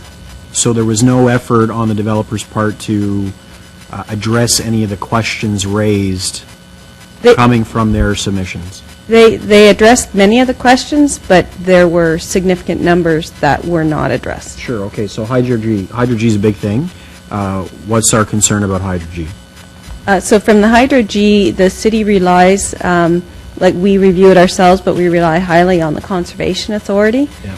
And in terms of the issues that they had, I don't want to speak on behalf of the South Nation Conservation Authority. We do have Tessa here from South Nation Conservation Authority, and perhaps she could speak to the concerns on that. Whoever's best qualified is who I want the answer from, so please. Tessa's the most qualified to answer that question. Please invite Tessa up then to answer the question, yeah. Hi, Tessa. Hello, sorry, I didn't actually prepare anything. I was just here to observe, but I'm happy to talk. I just wanted to clarify South Nation's role first. So we review Hydro-G as an independent reviewer, and I review for three main things. The first is that do you meet provincial guidelines? The second is did you use proper standards and current standard when you do your investigation? And the third is does everything make sense? Does the science make sense? In terms of the Hydro-G, I had about 17 pages of questions when I saw the first report. The largest issue I had was the lot density, which again goes along with the 0.4 hectare requirement, but the lot density didn't meet provincial guidelines in terms of the requirements that we need. That they didn't show that the nitrate dilution, the septic impact assessment met the requirements of the provincial guidelines. So that was one of the largest issues, was lot density. Sure. And what is the danger in that? The danger of that would be that you would be contaminating the overburden, and eventually that might reach. You would be increasing the nitrate levels over provincial objectives, drinking water objectives. So that would be the danger. So basically, the pollutants from the septic could infiltrate local wells and cause drinking water problems. Yes, and this is an issue. So from past reports done in the Greeley area, this has the Jack Whitford report from 2001 has identified septic lot sizing lot sizing to be to be highly scrutinized, especially in the Greeley area, because there are existing issues from contamination from septic systems. So we do really go through this thoroughly to make sure that we meet provincial guidelines, which is the standard that we've been directed to look at for lot sizing. Yeah, and to be perfectly honest, amongst all the other things that are there, those are all very important issues to understand, but when we're talking about potentially polluting drinking water, that's a big concern for me, and so I'm, without prejudicing other presentations that are coming, I'm very hesitant to even lean towards supporting the recommendation to not support staff on this. So thank you very much for your presentation. Councillor Healy. Thank you, Mr. Chair. The representative from South Nation just mentioned that they had 17 pages of questions based on the report. That calls, for me, that raises questions about the quality of that initial report that came in. The other parts of this application that was reviewed, is that the level that you got as well, like lots of questions to do with every piece of this? Yeah, for the other studies, we have significant issues with the geotechnical investigation report. However, those responses, the comments that the city provided are recent, and the applicant hasn't had a chance to respond to those. And I would say the same also for the environmental impact statement, and that is for the two documents to respect one another in terms of the unstable soils. The EIS is missing some information that was discovered in the geotech, and they have to reflect one another. But in fairness, the applicant hasn't had a chance to respond to those comments yet. Maybe I'll take this opportunity to put Mr. Mark on the spot here with a quick question too, if I could. Given all these concerns that are listed out here and the examples of where it's not even meeting provincial guidelines, let alone the city guidelines, can you give us a sense of how you feel this will go for us at the OMB, should it end up being at the OMB? Do you think you have a strong case here, is I guess what the question I'm asking you?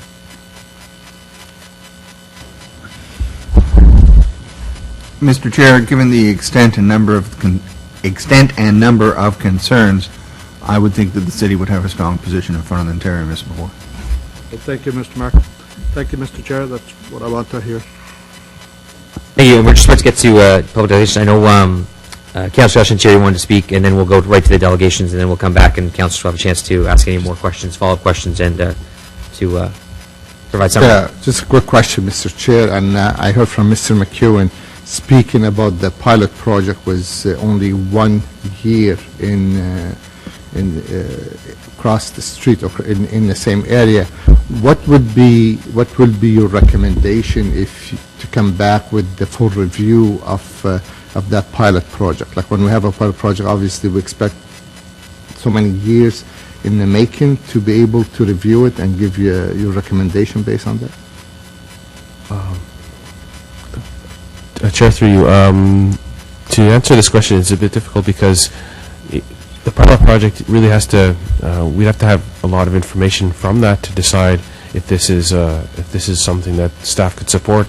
Not just do these systems work, but are there monitoring processes in place to ensure that they work continually? And so that's what this project is for, is to find out, how can we implement the recommendations of these draft conditions, and is this a viable process or for continual development? So we need to have more than just 1 year, definitely.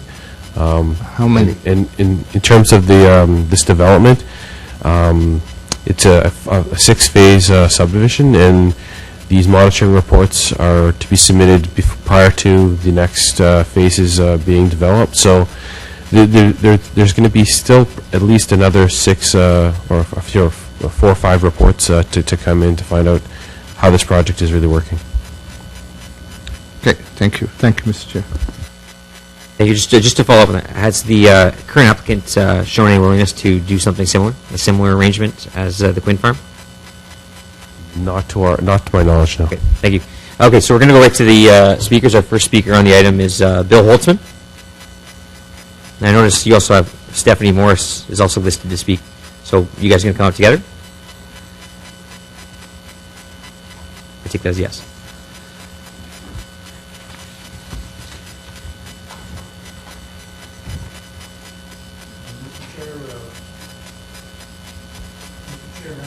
Just press it once. You're good. There we go. Okay. Mr. Chair, members of the committee, my name is Bill Holzman. The way we're going to structure this, if it's all right with you, Mr. Chair, is that we have 5 speakers. We're each going to take our 5 minutes.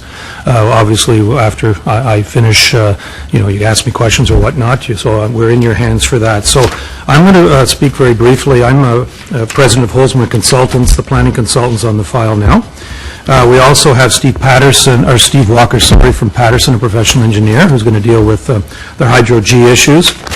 We have Stephanie Morris, one of my associates, who's going to deal with some of the checks and balances that we propose to you, and that's the list of draft conditions of approval that we're putting before you now. We don't expect you to read all 129 right now and memorize them.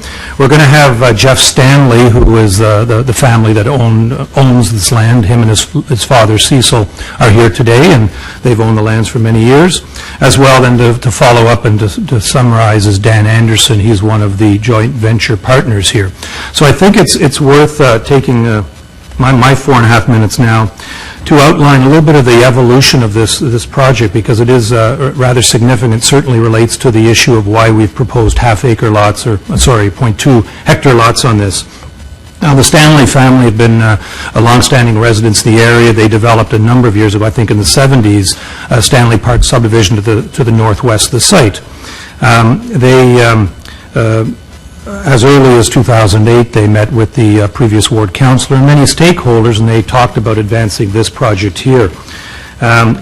They obviously were envisioning a certain number of technical studies, which they started in around that time, and they were basically ready to go for 2012, and they were, of course, guided by the policies in place during that time. So they prepared a number of the technical studies. They had a different consulting team working for them.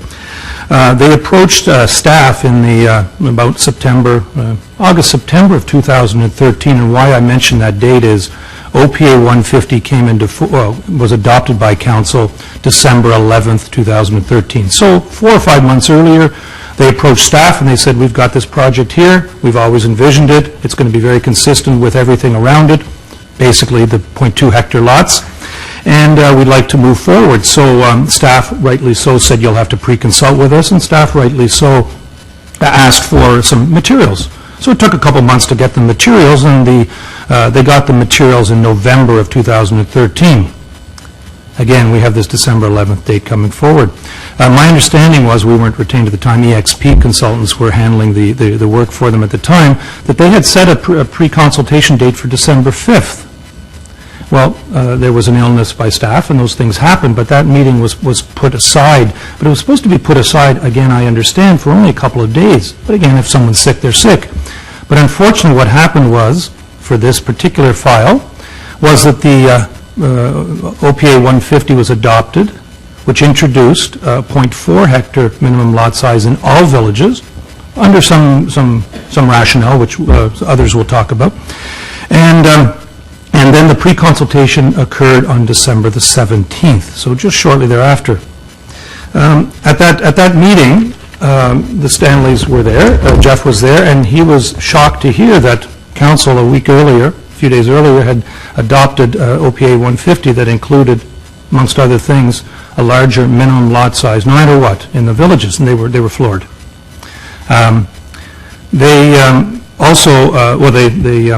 They obviously realized at that point that they were into a big process here. They looked around, and they were very familiar with Sunset Lakes Development Corporation. They met with them, and they actually entered into a joint venture a number of months later. So this is the Stanley project, and Jeff will speak to the importance of it for there. But they obviously understood that this was going to be complex. That's fine.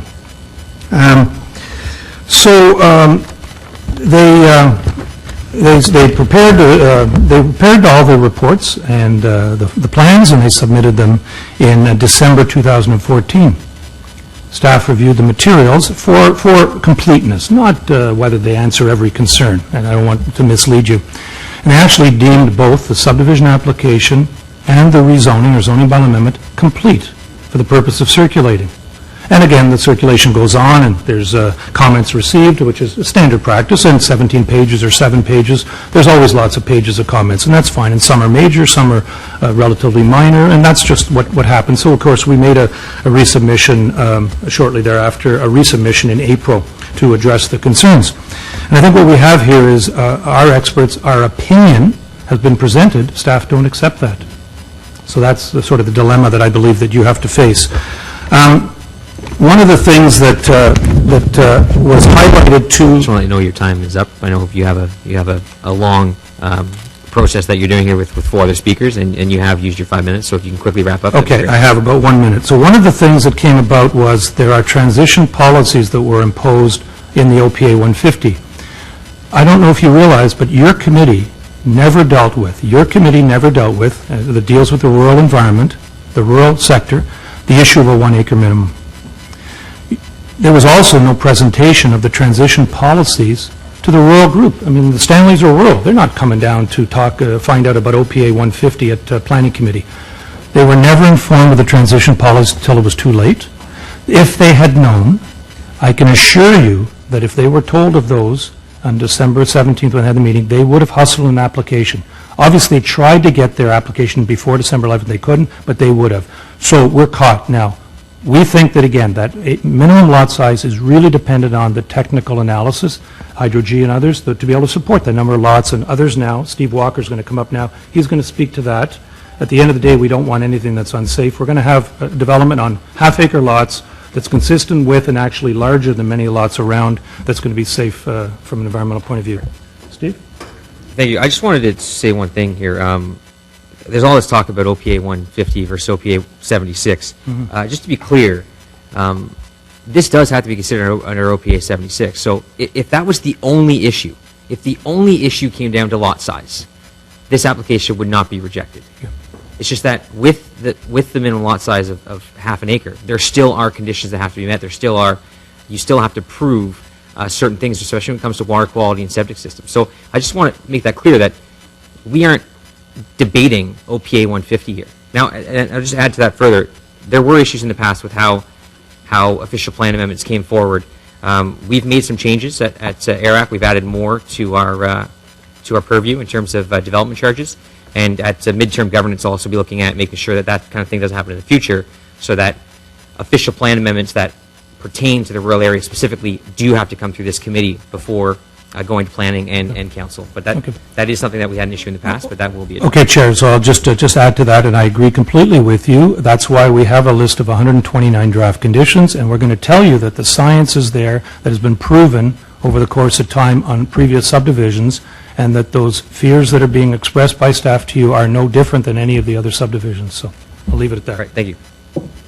So Mr. Walker's next with the Patterson Group.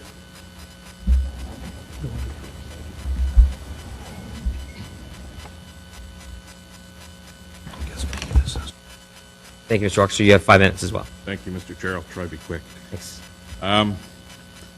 First of all, I'll introduce myself. My name is Stephen Walker. I'm a principal with Patterson Group. I'm a licensed professional engineer in Ontario, and I've been practicing for 38 years in the areas of hydrogeology and geosciences. Our firm has been practicing in Ottawa for 60 years. We're quite familiar with development in the rural area.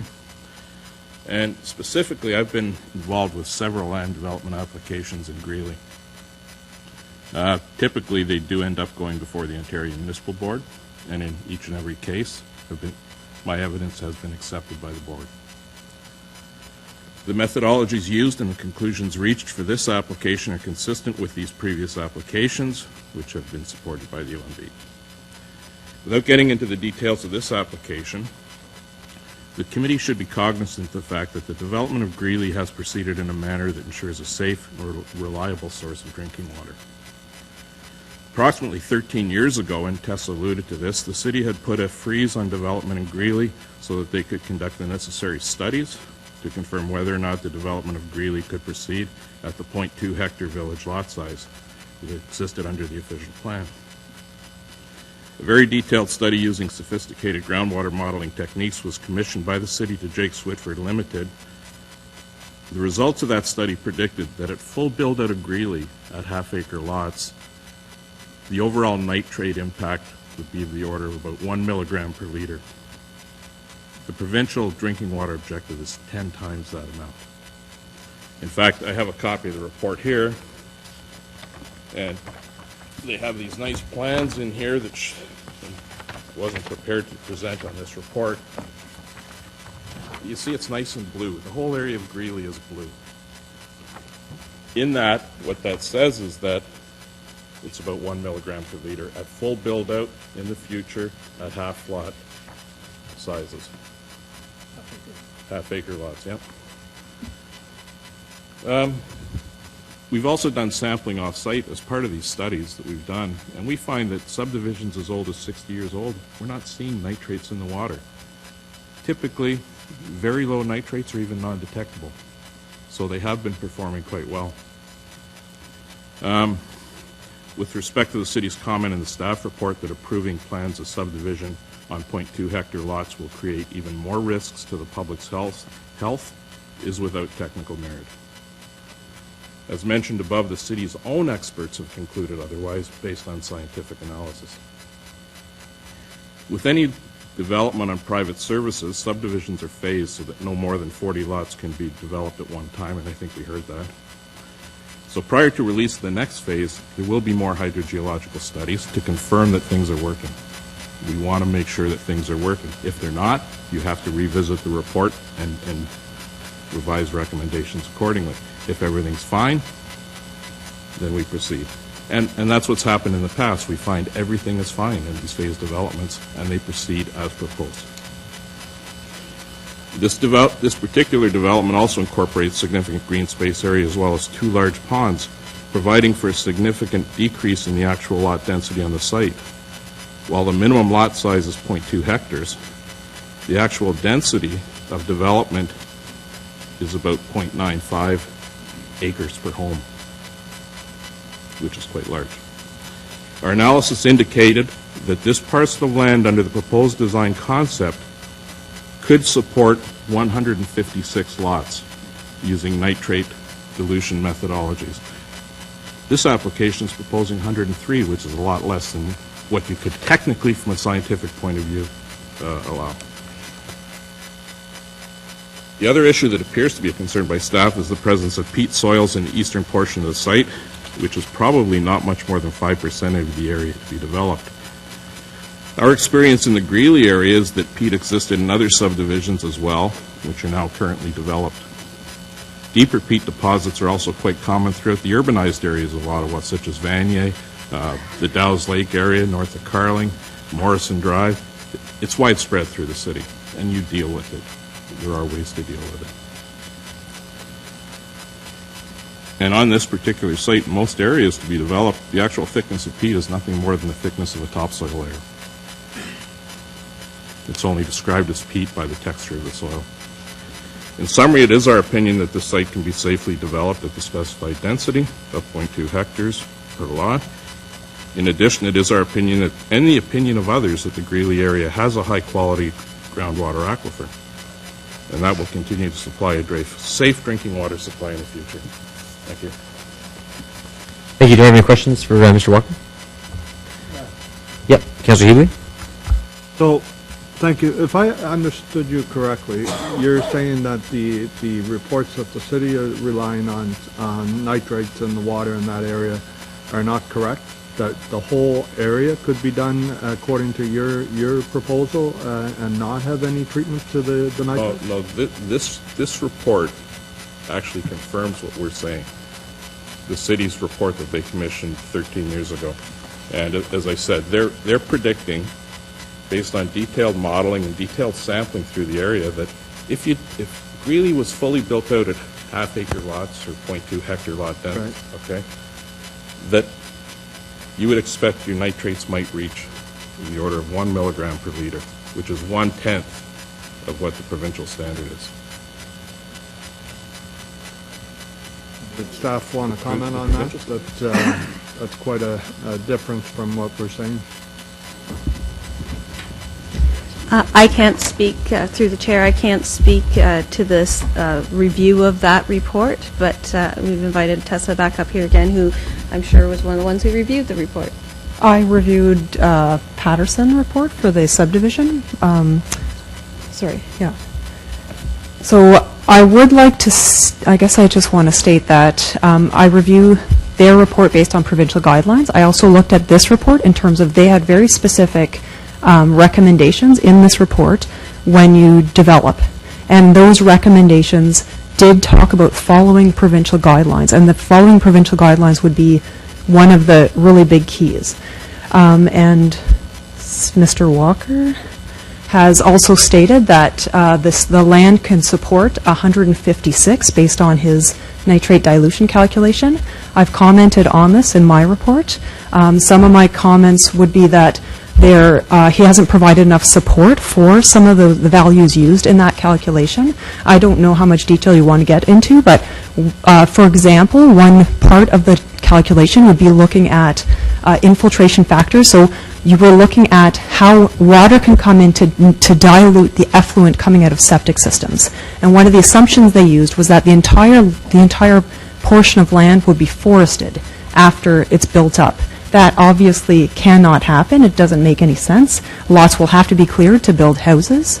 Another part of it would be taking out impervious areas. If there's a house, obviously water can't dilute into the ground. Mr. Walker had put in his report that the houses will be 220 meters squared, and in another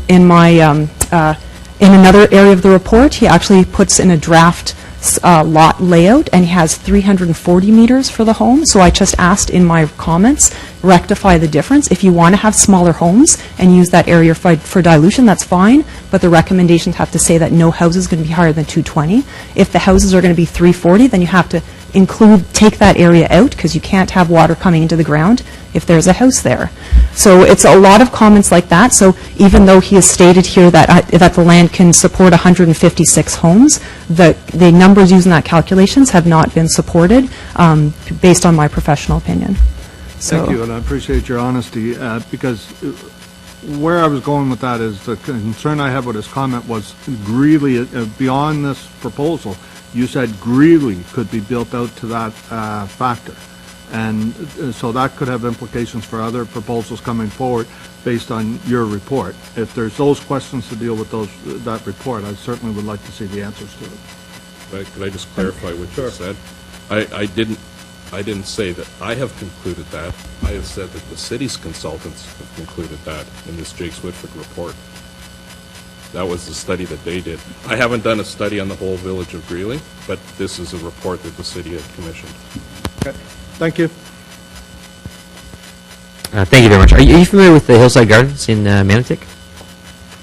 It's an area that was developed in the 50s and 60s on well and septic, small lots. It all failed. It's now on the city water and city sewer. Yeah, their lots were smaller than 0.2 hectare probably. Still, the point is that there is a saturation level, and I think it was to the cost of $6 million to the city, $6 million to the homeowners to bring in sewer systems to replace the failing septics. Anyways, just curious. Thanks. So our next speaker on the item is Stephanie Morris.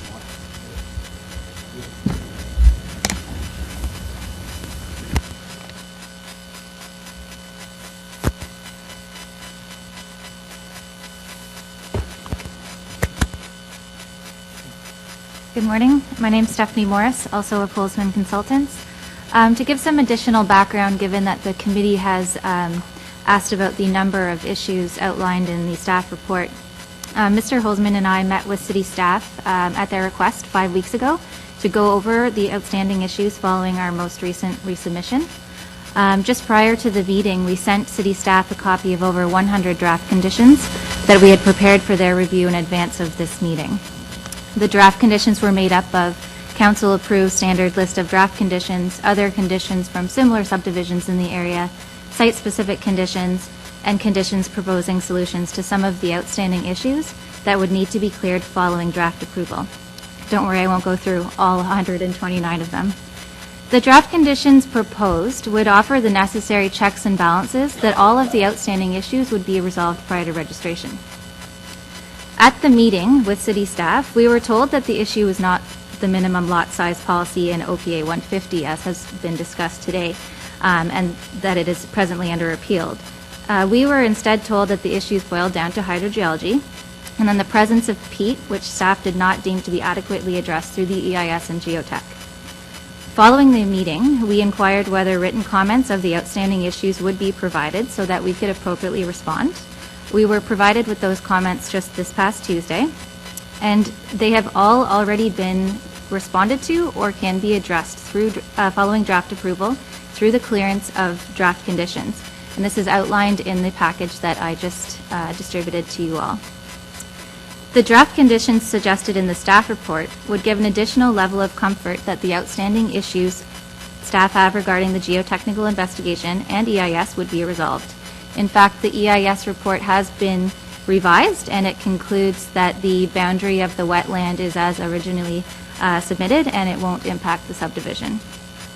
So the issue that remains to be decided, as we have been discussing, is the conditions for private servicing as studied in the hydrogeological and terrain analysis, and the number of lots that can be supported. These are the same issues that have similarly gone before the Ontario Municipal Board successfully many times over. I must just add one thing. As I mentioned, I won't go through all of the draft conditions, but One of the, or a number of the conditions deal with the new park development process. When we had originally consulted with the city, the applicant was offered a scenario whereby the park would be paid for through a lump sum provided by the developer based on the amount of development charges that would have been collected previously, and the city would design and construct the park. In the draft conditions that have been provided to you, an alternative scenario is presented whereby the financing of the park would be as was just proposed, but the park would be instead designed and built by the developer in accordance with city specifications and standards, and this would allow the developer to design and build the optimum park and a substantial recreational trail system within the budget proposed.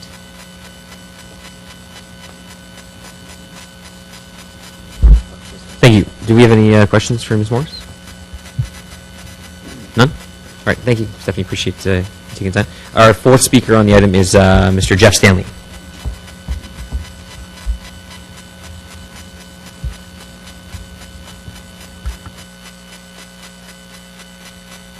Hello, thank you. Thank you, Mr. Stanley. I'll be very brief. No worries. Can you hear me all right? Okay.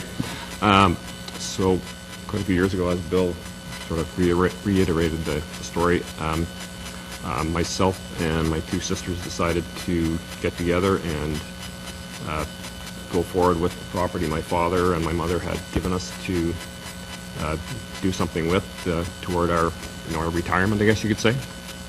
We lived on the farm, and we, worked on the farm for years, and we're not developers. All three of us just have regular jobs, and we thought we would be able to develop the land similar to how my father developed his.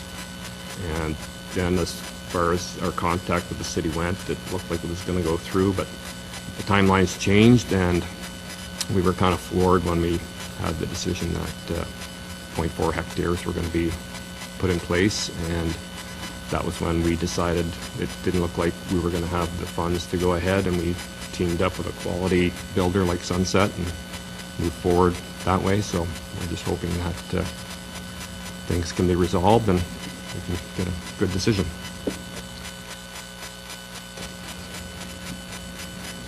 All right, appreciate that, Mr. Stanley.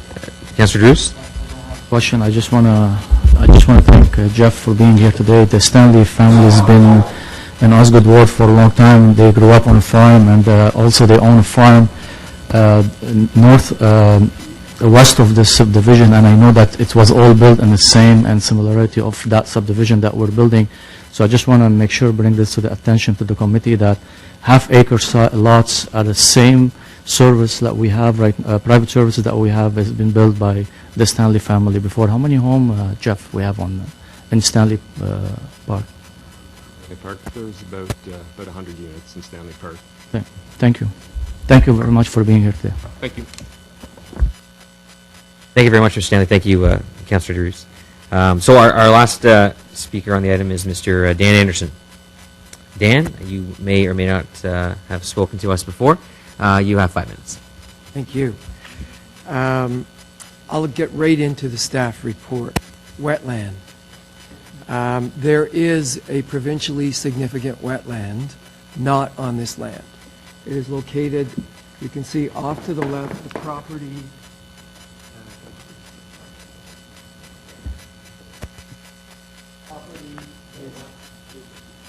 is here.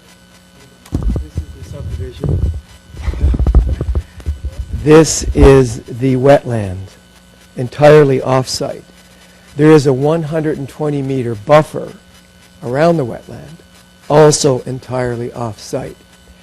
In the hydrogeological and the geotechnical report that was produced, typically, as has been found in every single subdivision that we have done in Greeley, which would be about 24 phases, 700 lots, there's peat.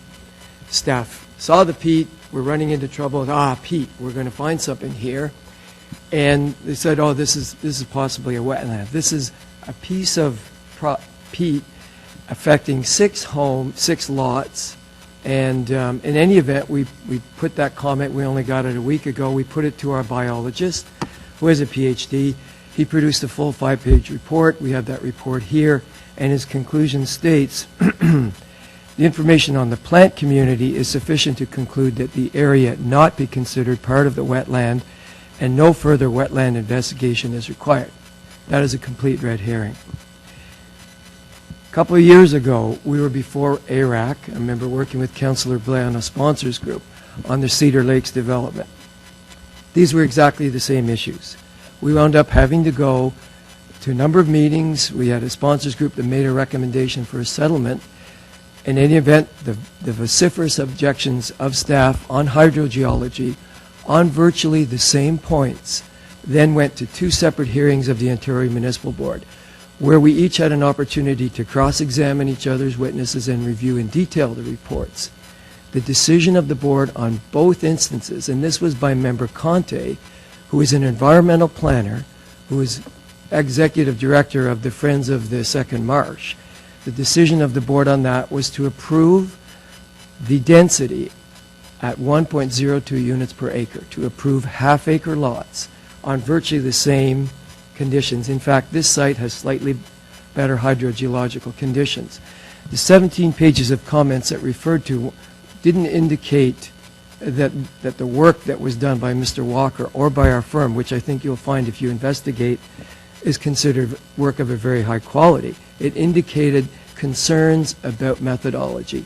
And each time there is a new hydrogeologist and a new set of academic concerns that are very difficult and with respect, very, very concerning to a board that has given a statement, this is going to affect the drinking water, this is going to ruin it.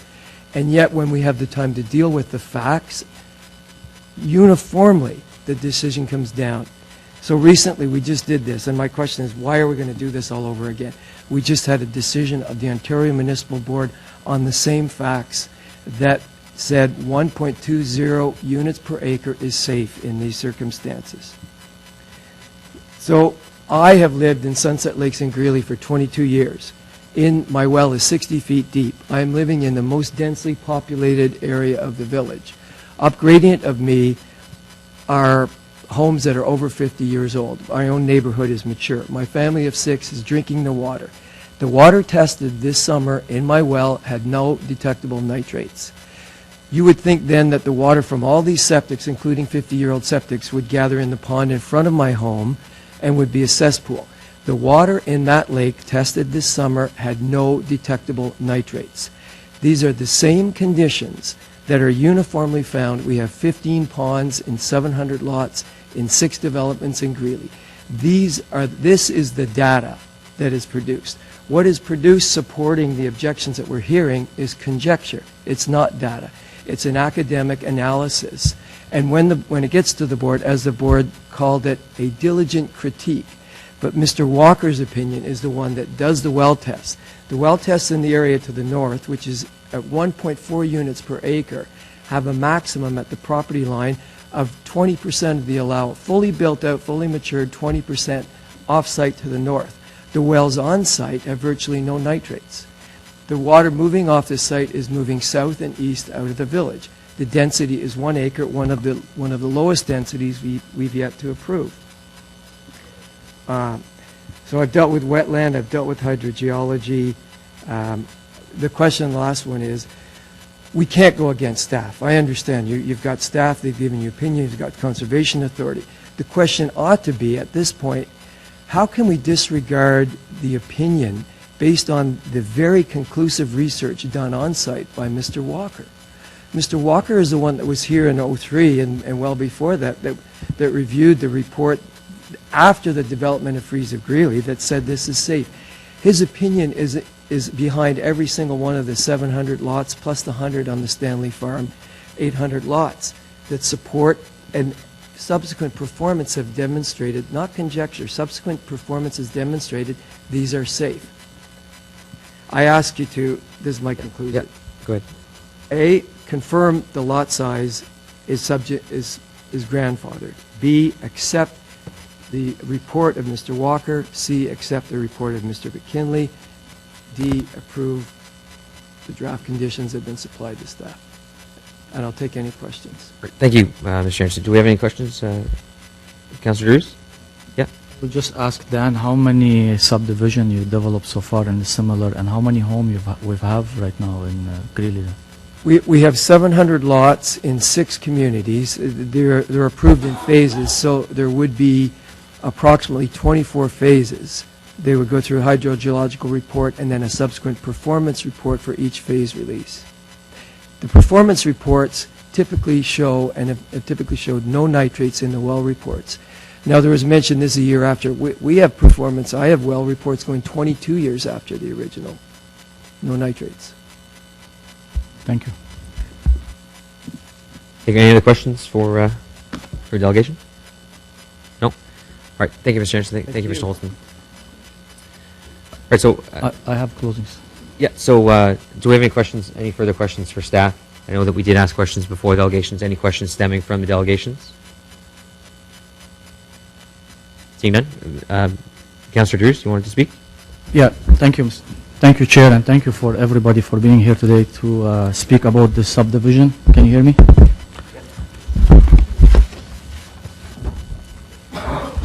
Just for the record, I cannot support staff and their position on this report. I live on half-acre myself, and I live in the subdivisions that Mr. Anderson's been talking about, and I know the water of my quality of my water, it's great, and I'd never have an issue. Again, I'm not scientist. I was going to talk lots about the lot sizes, but I guess staff and we agreed on, to disagree on 150 OPA versus 76. My objection was to this subdivision not be built on state lots because of I'm tired of seeing OMB ruling on us all the time. Greeley lost its identity. We do not have Main Street. We're trying to put a bike lane to connect, so we have connectivity. We've been working hard with staff, with developer. That's the only reason, that's the only way we could do it right now. We're putting $2 million park at Parkway and Bank Street, and none of the people can enjoy it. We have to go through different, we have to cross roads, because they're not well thought out. So on that, I cannot, I do want to work with the developer, and I know probably if we spend some more time with the developer, I seen it, and there is an evidence that we did work with Quinn Farm. Yes, the Quinn Farm developer came in, and we worked with them 4 years ago, and we put some rules, and we did pilot project. I saw there is lots of work happen between the developer and the city staff. There is Kavanaugh just down the road, also 45 lot, and again, staff is approving it for half an acre lot with private services. So I don't know why, in this case, this subdivision could not work. It is a 100-acre lot, and we're putting 103, so it meets every criteria on size lot that we ask. So for this, Chair, I cannot support the staff on this. Thank you. Thank you, Councillor Roos. I just have a question. Maybe you know, maybe you don't. How many days after the 120 limit did Quinn Farm continue to get work done? Do we know? No. I'm just curious. I just know that these are frustrating. I understand that. I know Councillor Drews and I have spoken about this quite a bit over the last few months. And I think the challenge you have is that ideally, if staff and the developer could have worked further on this, like we have with other subdivisions in the community, as you so rightly put, we have come to conclusions where we're able to support those. That hasn't been the case here. Unfortunately, once delegated authority is pulled, it has to come up to committee. I don't think, and this is an arguable point, right? Because I mean, some people would argue that staff take too long in working with developers. I think that's probably the argument that you'd hear today.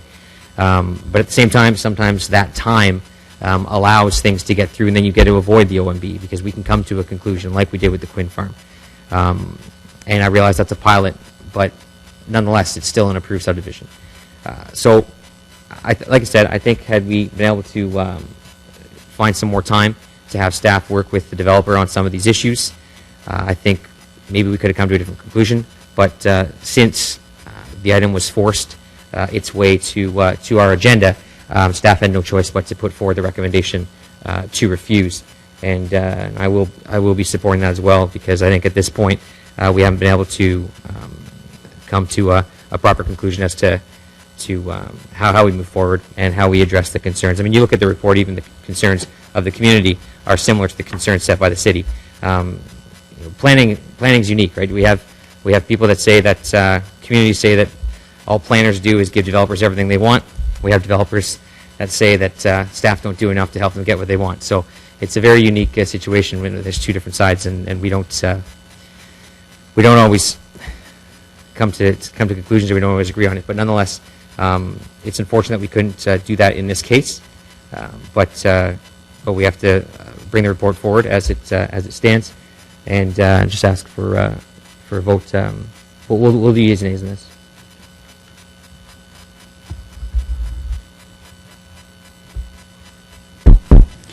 Councillor Blair? Sorry, so I should read the... oh, did you have a question? No, I wanted to read the question. Sorry, so that the Agricultural Rural Affairs Committee recommend council refuse the plan of subdivision proposed for 1705 Old Prescott Road to permit the development of 103 lots, and refuse an amendment to zoning bylaw 2008-250 for 1705 Old Prescott Road that would permit the residential use within the proposed plan of subdivision. So, yeas and nays on that. Councillor Blair? Yes. Councillor Derues? No. Councillor Alchantiri? Yes. Councillor Hudley? Yes. Councillor Moffat? Yes. That's 4 yeas, 1 nay. Thank you very much. Appreciate everyone taking the time to come out today and speaking on the item, and appreciate staff's time as well. So that's it for our regular agenda. We carry number 7 at the beginning. Any in-camera items? We have none. So we move to our open mic session, and we do have 3 speakers. I believe they're all related to the same issue. So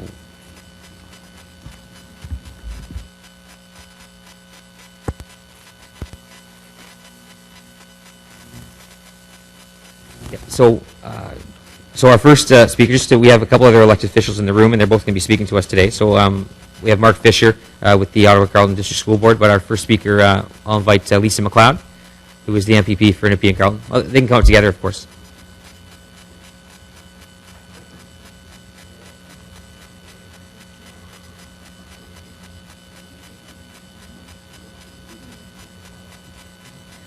Oh, I also I mentioned 2 elected officials. We have a third. Lynn Scott's here as well. Lynn is the trustee for the Ottawa Carleton District School Board, and of course Mark is a trustee for the Ottawa Carleton District School Board for the different zone, the zone that we're dealing with here today. All right, so Lisa, go ahead.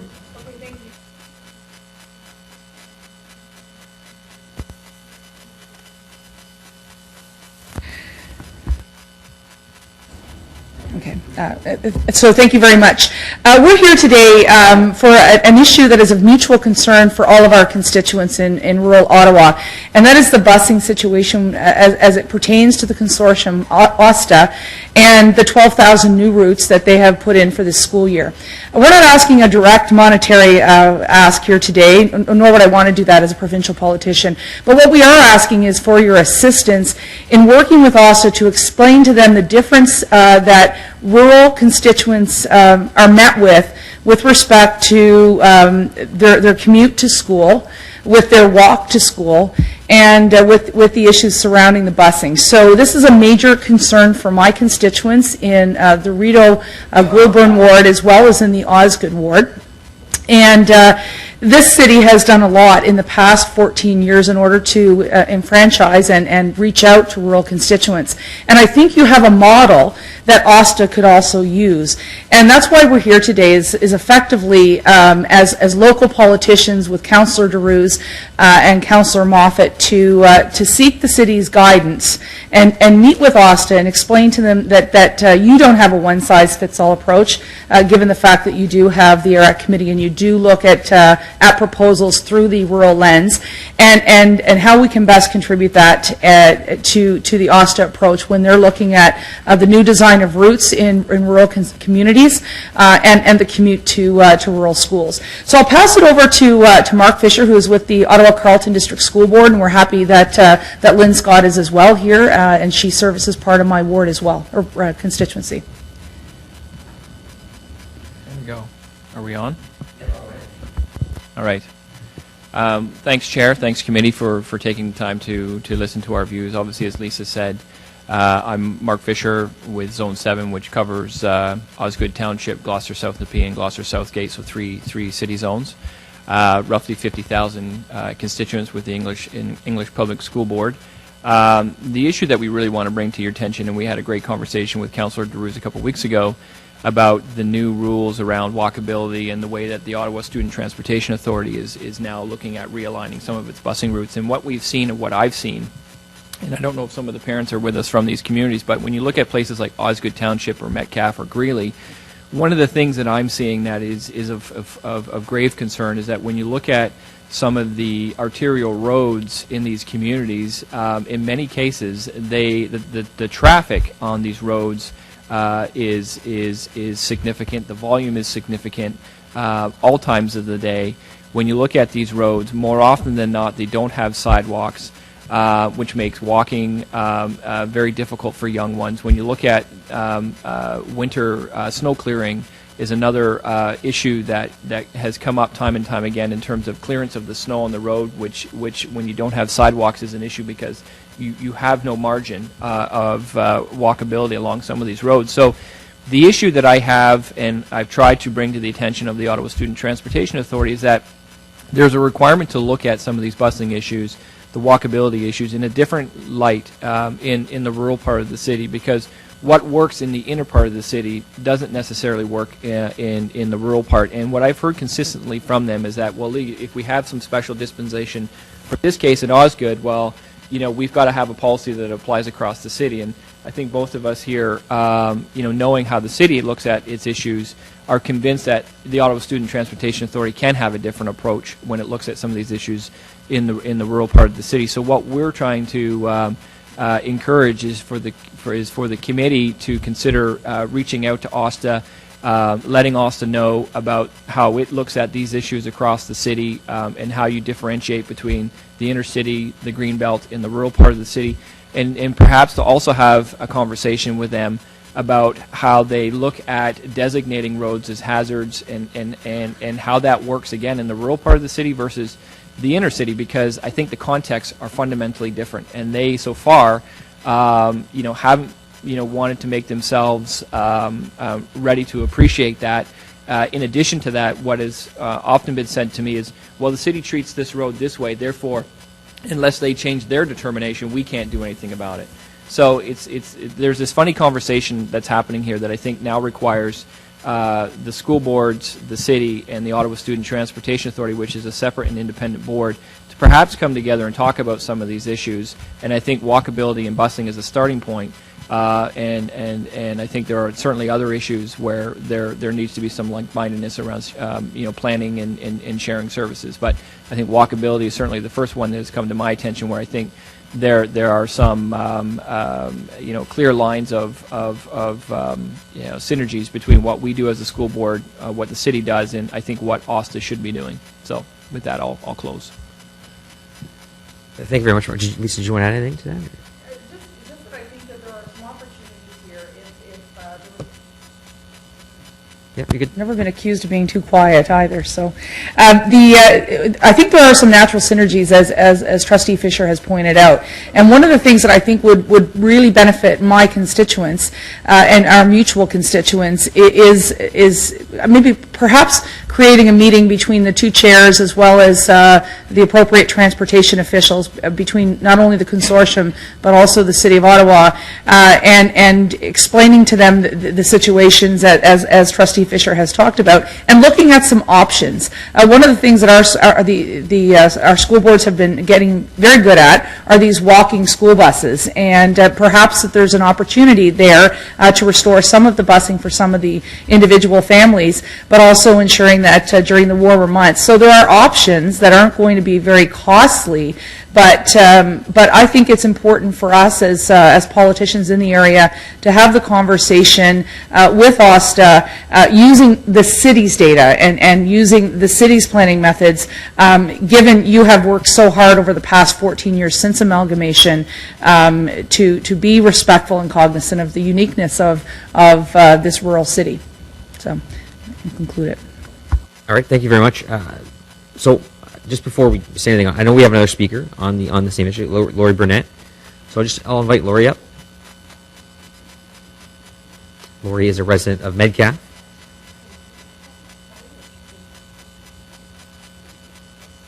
Yeah, go ahead, Lori. Thanks. Thank you. I'm one of the concerned parents. I'm in Metcalfe. Back in March, we got the letters that the kids are going to be walking within a 1.6 kilometer zone. I'm just on the outskirts of the Metcalfe line, so I did a quick calculation and did a measurement 2 different ways, and I was over that amount. Then when I got in touch with OSTA, they have my sons walking up a city path that cannot be maintained during the winter because there's a wooden bridge. But because it's a city path, that's how they're to get to school. So therefore, I am in the walk zone because that will bring me within that walk zone. But the way that they actually have to walk is, they have to go through the original village footprint. They have to go through 3 roads where the road is actually only 6.5 meters. It was designed for horse and buggy, not for city plows. If they're walking down those streets and there is a city plow, they have nowhere to step on. They'll be on somebody's property or in snowbanks. It's actually an art to see this snow plow removers do the snow removals down those small roads. So OSTA is basically back at, we use city data, you're in the walk zone, deal with it. So that's when I started to get Councillor Drews and Mrs. McLeod and Mr. Fisher involved to try and help me for them to realize that we aren't the city, we don't have the lights. That's another thing. They will only have 3 street lights in a 1.8 kilometer walk from the school to my home. We don't have street lights like we do in the city. So there are a bunch of concerns, and I'm also here on behalf of a lot of parents in Metcalfe and in Osgood. We currently do have a petition going. I couldn't get it here on a formal basis, but it is a very big concern for us in our rural community. So, yeah, and it's both boards, Catholic and the public, are right beside each other, the schools, so all the kids have to walk to the same vicinity. Right, thank you. Did you? I could opine about my feelings about OSTA for quite a long time, and I'll happily do so for at least a few minutes. So thank you very much for your presentations, and I happily agree and would go one step farther that even their treatment of walkability in the urban area is far from sufficient, especially for primary-aged children. The rules on how to get roads designated as hazards are not at all clear.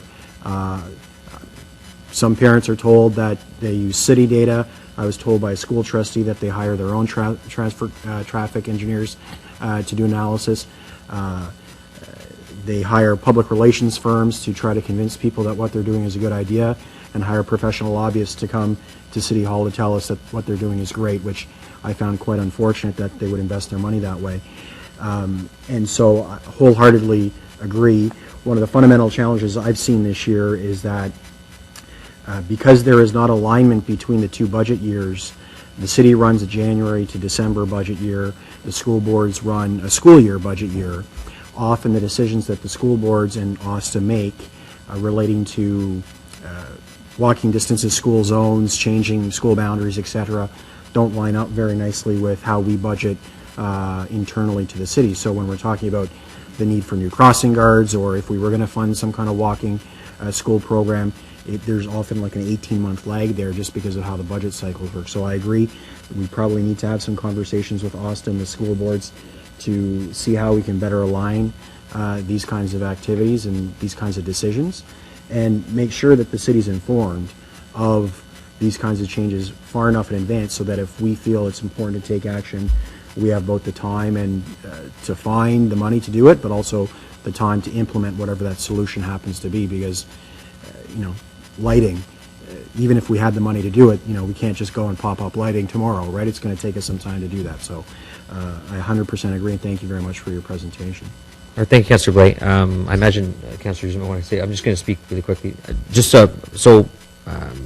Of course, I spoke to Councillor Hughes about this prior to this meeting.